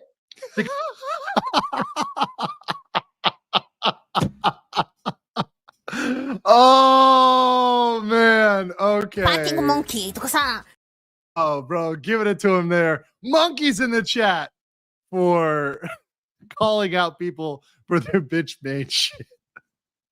Because you're stopping the free flow of the internet. Now, look, if someone, I think I'm like a couple drinks in. I crushed one on this clip, but like there's more. This stream, I like went in. Copied your video wholesale, okay, maybe you have an argument. Also, if it's two big companies, or I would even say big creators have hundreds of thousands of viewers and they're fighting each other, then maybe. But we'll get into that because that's factor number 2. Factor number 2. Let's get into factor number 2. I have a multi-factor test. This is rules of the internet. Like fair use has rules, has factors. This is the rule of the internet factors. For the laws of the internet, do not be Goliath. Okay? Rule number 1, do not stop the free flow of information. Rule number 2, do not be Goliath. We all know David and Goliath, right? Except for you heathens out there, you absolute Degenerates. You guys degenerates. guys aren't based in Bible pilled. There's a reason why nobody ever cheers for Goliath. The only situation I can think of is the Empire in Star Wars, because the Empire did nothing wrong. That's but very other true. than the Empire, It's very true. because they were getting rid of those Jedi groomers. The original Empire did do nothing wrong. I do agree with that. But other than the Empire, every story when there's a big side, you don't root for the big side, you root for the small side. You root for the plucky rebels. You root for the smaller group. By the way, thank you so much, Tank Rat. I'm going to get all of these quotes afterwards, but 50 Legal Mindset memberships. Thank you so much for doing that. Thank you for dropping that. Thank you for supporting everybody. And I saw many people thanking you, Tank Rat, for the memberships. Guys, say thank you to Tank Rat for that gift, because that's enabling you to get the emojis, getting the special members only chats. So thank you for making it a sea of green and making it an absolutely base stream. Thank you so much. Past Andrew covers this internet topic. Reminds me of Ghost in the Shell standalone complex. I love it. I love it. Also, Drunken Finn says, just stumbled onto this stream, and now I have to go back to the start. And every time you explain something law-related, rewind, because my brain goes, wait, what? Recommend watching the Code Mint series. It's pure gold and clippable. Oh, you mean clips like this clip? Yeah, right. Explain this to me like I'm retarded. That won't be that hard. I know it's loud. I may have to modulate the volume on that and bring it to 50%, but I'll do it. I'll do it. Kirasami says, I'm more of a Samson guy myself. Hey, Samson that's a good story too. Hoodie Andrew is legally minded. Very, very true. I like that. Is Hoodie Andrew illegal mindset? Yes, indeed. Indeed. Very illegal mindset. Very illegal mindset. Also, Beyond Pain said a member chat. Thanks, Tank Rat. You pay my way 3 months for free. A lot of love there. Also, Fry C says, I am not able to find a good source. A few years ago, Hollow Live was copyrighted by game companies for not obtaining permission to play games. The majority of the talent streams were private until the permission was obtained. Smart move. Smart move. Protects them from liability. So, yeah, look they handled that without suing. Beta says, I thought rule 1 of the internet was you don't talk trash about A/B, rule 34 if it exists, and the prawns of it. Yeah, I mean, those are the rules, but these are my rules. These are my rules. Has Andrew become the 34th rule Mason yet? Let's continue. That's just what it is. And YouTube is no different from anything else. It's no different from a story, a movie, any other media. There's a reason why we don't like the mainstream media fucking swinging their dick around and crushing small creators. It's not cool. Man, I was really going off. I was on one back then. It doesn't go well. I think I have 3. It never is a good look from a PR standpoint, from an internet standpoint. So don't be the big guy trying to crush the little guy on the internet. You're not going to get popularity from that. And like Farron said it right here. Shout out to Farron. Back when, I hope you guys subscribe. I mean, Farron was on Joe's streams during the trial, but now she does her own thing often. So if I'm quoting Farron, that was a long time ago. There's a lot of drama there. Very interesting. Over and subscribe to her. She's been doing some great coverage. So shout out to Farron. Much love, girl. Oh man, that's a long time ago. Wow. So you don't want to be the Goliath, bro. And if you have, I'm sorry, if you have 100K subs, and I'm using Uncivil's numbers, about 100K subs. if you're going against somebody who's a 1K, 2K, 3K, 4K subs, if you're 10x somebody, that's kind of my rule. If you're 10x or more, their subscribers, yeah, you're kind of Goliath. You're not David in this fight. You're not the little guy anymore. You're the big guy. If I go after somebody who has 1,000 subs, I'm Goliath, even at 80K. So my comment here is like, if you're punching up, it's okay. If you're punching down, it's not. So like 39 Daft has what, like 1 million subs, right? So like she's not going to be, it's not going to hurt me to say something about 39 Daft. But if her saying something, if she was to come and try to crush me or destroy me, that would be bad for her because she'd be perceived as taking on a smaller thing. Also, I look high in this one. Go and attack them. By the way, it's a stupid move. Read the 48 Laws of Power if you haven't. It's Pancho Villa in the U.S. Army. He's running around invading the army, made the U.S. look like a goddamn fool. You don't do that shit. It's stupid. Man, I'm really on one here. But you know I'm drunk when I start talking about the 48 Laws of Power. It's retarded. And by the way, I'm going to get the super chats after. No we super get, chats. past this segment. Do the work, you lazy bum. Okay, so that's a second one. So don't be David, don't be Goliath. Don't use your proportionality. And 10x is there. Once again, if there's two big creators, I'm okay. I'm okay with the Godzilla rule for big creators. Oh yeah. For me, the Godzilla rule. This is so. By the way, warning for Watanabe quote here. Applies. The kaiju rule applies. Do you remember Ken Watanabe in Godzilla, where he's like, "Let them fight"? I can say that I'm in a. What is that again? Sorry, I think that again. Sorry. In Godzilla, where he's like, "Let them fight." I can say that I'm in Asia, right? I can use the Ken Watanabe accent. Let them fight, right? If it's big creators fighting big creators, I'm all here. Just go at it. If they want to strike each other, who gives a fuck? Oh, I'm gonna be people just getting mad at me right now. Like, what is it? Yuki is gonna be like, look at this pasty motherfucker, blah, blah, blah, blah, blah, just like spamming in the chat, you know. They're big creators fighting big creators. They're pretty much a big business fighting a big business. Who cares? Meat Bun says, as a Japanese man, I give you a pass. Thank you. Based in Japan pilled. I'm okay with the kaiju rule, the kaiju exception, right? That's fine. Oh God, they can do it. I'm dying. Right? I'm if Nick wants to go up against Ethan Ralph, for example, that's like okay, that's cool because they're both like. Oh my God, I use those examples. Holy shit! Oh wow, so long ago. Equal size and power. No, I mean they're not. Nick definitely dominates Ethan. He's the gun. But what I'm saying is they're both big. Their channels have enough supporters, so they can go up against each other. Who cares? God damn.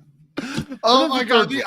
Sorry guys, but there's some like historical irony here that's like just so funny in context. And this is the third fucking one. This is really important. This is really fucking important on the internet. Is take a goddamn joke. Have some leverage. This is okay. This is probably the most important rule of all. And this one is one that gets everybody in trouble because they get salty about it, right? You got to be able to take a joke about yourself. Very, very important. Oh, someone asked, what's the best way to send a video? Email andrewesquirelive@gmail.com or X, which is the legal mindset. Best way to send me stuff. Huge thing. It's funny. If you're not, I'm on the internet shit. Like seeing memes is why I go and do this chef while I stream. I love seeing memes. I love seeing funny shit. This is why I love VTuber content. This is me a year ago, not knowing why I was going to go down the hole. But then I discovered stuff like Fighting monkey. How can I not enjoy this? I'm a man of the memes. And the waifus have the best memes. I'm just saying. They've got the best. So I'm here for that. I love that. So learn to laugh at yourself. Like, I laugh at myself all the fucking time, guys. Literally. Because I can be like absolutely out. Shit. Like Legal Vices. I was like going to bed after like 2 or 3 drinks. And he was giving me shit. Because I was just like out because I had fucking jet lag like a motherfucker. Oh yeah, I went out drinking with my friend when I got back from Korea. I got back to Korea, I went out drinking with my friend, and I like passed out after 3 drinks, and he made fun of me, right? which is totally valid. Totally valid. Oh, you fucking lightweight mindset. Great. Like I said, I got a penguin waddle. Make fun of me. Penguin mindset. Swaying tree mindset. Whatever. Who cares? Laugh. It's fucking hilarious. And here's the thing. When you show, I do have a sway, almost like a limp IRL. So like, it's not a limp, but like, yeah, someone makes fun of me for that. Whatever. It's fine. On the internet, that you are bothered by something, you better fucking believe that people are going to come at you harder with it. Yep. That it's not going to stop. But when you lean into it, when you agree and amplify, you just fucking laugh at it or you ignore it, it's going to go away. So your choices are you can ignore it or you can fucking or you can fucking laugh at it, right? Those are probably your best choices from a PR standpoint. So that's where I'm at. This rule of the internet. So when I say, there we go. Okay, so that was my video. Rules of the internet. Wow, blast from the past. It's crazy because that was like a year ago, and it just shows me how different it was a year ago. Actually, it's funny because like a lot of the references, the name drops, I'm like, holy shit. I was talking about that a year ago. Wow. But those rules still all stand, right? So don't pick on smaller channels. Don't go against the free flow of information and take a fucking joke, right? And these are things that I think that everybody can understand before they copyright strike people. And hopefully all of you out there, especially the creators, because I know there's a lot of creators, a lot of VTubers that watch my channel, a lot of smaller creators that watch my channel. Take those pieces of advice, please. Especially when you become big, know that you need to be able to laugh, to have fun, to take a joke. Don't punch down. Don't be a dick. Right? You know, like don't try to stop people from knowing things. Those are all helpful and will help you out, not just in a legal sense, but in a practical sense on the internet. I think they're very good rules. Let's get through all these comments because you guys went wild during that segment. It's insane. Jin Blades, welcome as a member. Thank you so much. Pablo A says, thank you for covering this. I'm beyond 39 IQ right now. Will you consider to cover AI art copyright? What's your opinion on it? Past LM was degenerate. Yes, he was absolutely degenerates. You guys degenerates. Yeah, no. I will cover it if you give me an issue for AI art to cover. I've told you my opinion on AI art. Is that it should be classified differently. I think it's not going away, so you're not going to be able to get rid of it. So why not just deal with it in terms of categorizing it? So just create a category for AI art. And LM and Legal Mindset past look back / rewind. Yeah, it was a big rewind. It's a big rewind. Vodka Askar said, from what I heard, was some of the first things the internet was used for selling drugs. Yeah, drugs, porn, stuff like that. That was the internet in the beginning. That's what it was. I mean, old Silk Road. I think past Andrew / Adam believes the viewer count now. No, Philip, if I told him I was having 3,000 people on the regular and I would have 2,000 people on at 2:45 in the morning when I'm up, right now in the middle of the night doing streams, he would have thought I was crazy. In fact, even during my Amber Heard days, it didn't always get to these numbers. And that was like peak viewership. So yeah, these numbers have been nuts, but it is amazing. And that's why VTubing is it's the future, man. It's the future. Zago Person says legal mindset equals suit on. Illegal mindset equal jacket on. I mean, you might mean hoodie. Silbury says most people know MySpace. Some people know Friendster. Historians know GeoCities, but Zanga? What the hell is even that? I know GeoCities, I know Friendster, and I know MySpace. I do not know Zanga. I like the Spike Man says, chat, should I buy Andrew the Cofton of Andy and Lele? I need your stream ID. I don't know this. Wait, what? I do not know on Steam. I will. Okay, Spike Man, you can hit me up privately and I'll give you my Steam ID.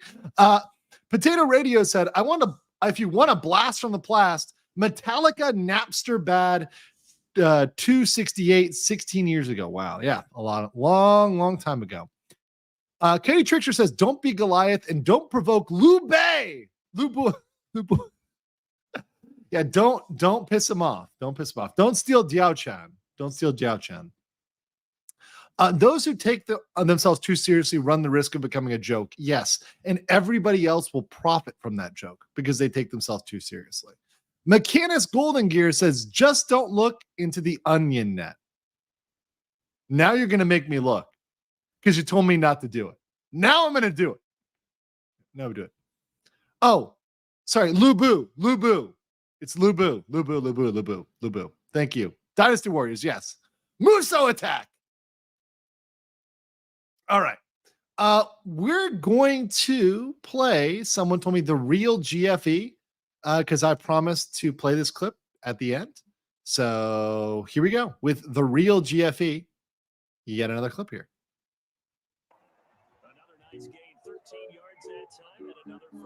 What's happening? Look, there's diagrams. What was the memo? Wait, go back. I missed it. Hey, can we have snacks? Who's Trent Taylor? Wait, I can't read the names. Can you go slower? This is actually like scary true. Yeah, this is good. How do you know? Are these real people? Wishnowski. I like that one. I like that guy. Put that guy in. Is that one a good one? What does that mean? What does that mean?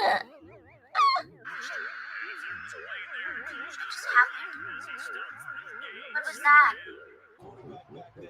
What?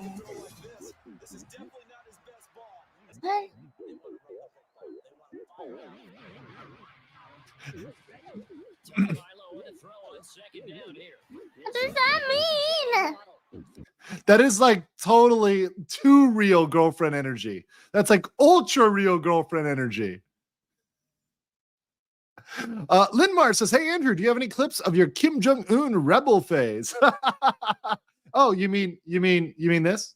You mean this face? This face? Yeah. Guys, hey, thank you so much for joining today. For those that have stuck around, I really appreciate you guys. Also, I appreciate those on Rumble and also on Locals. Oh, I just noticed there's a Rumble rant over here.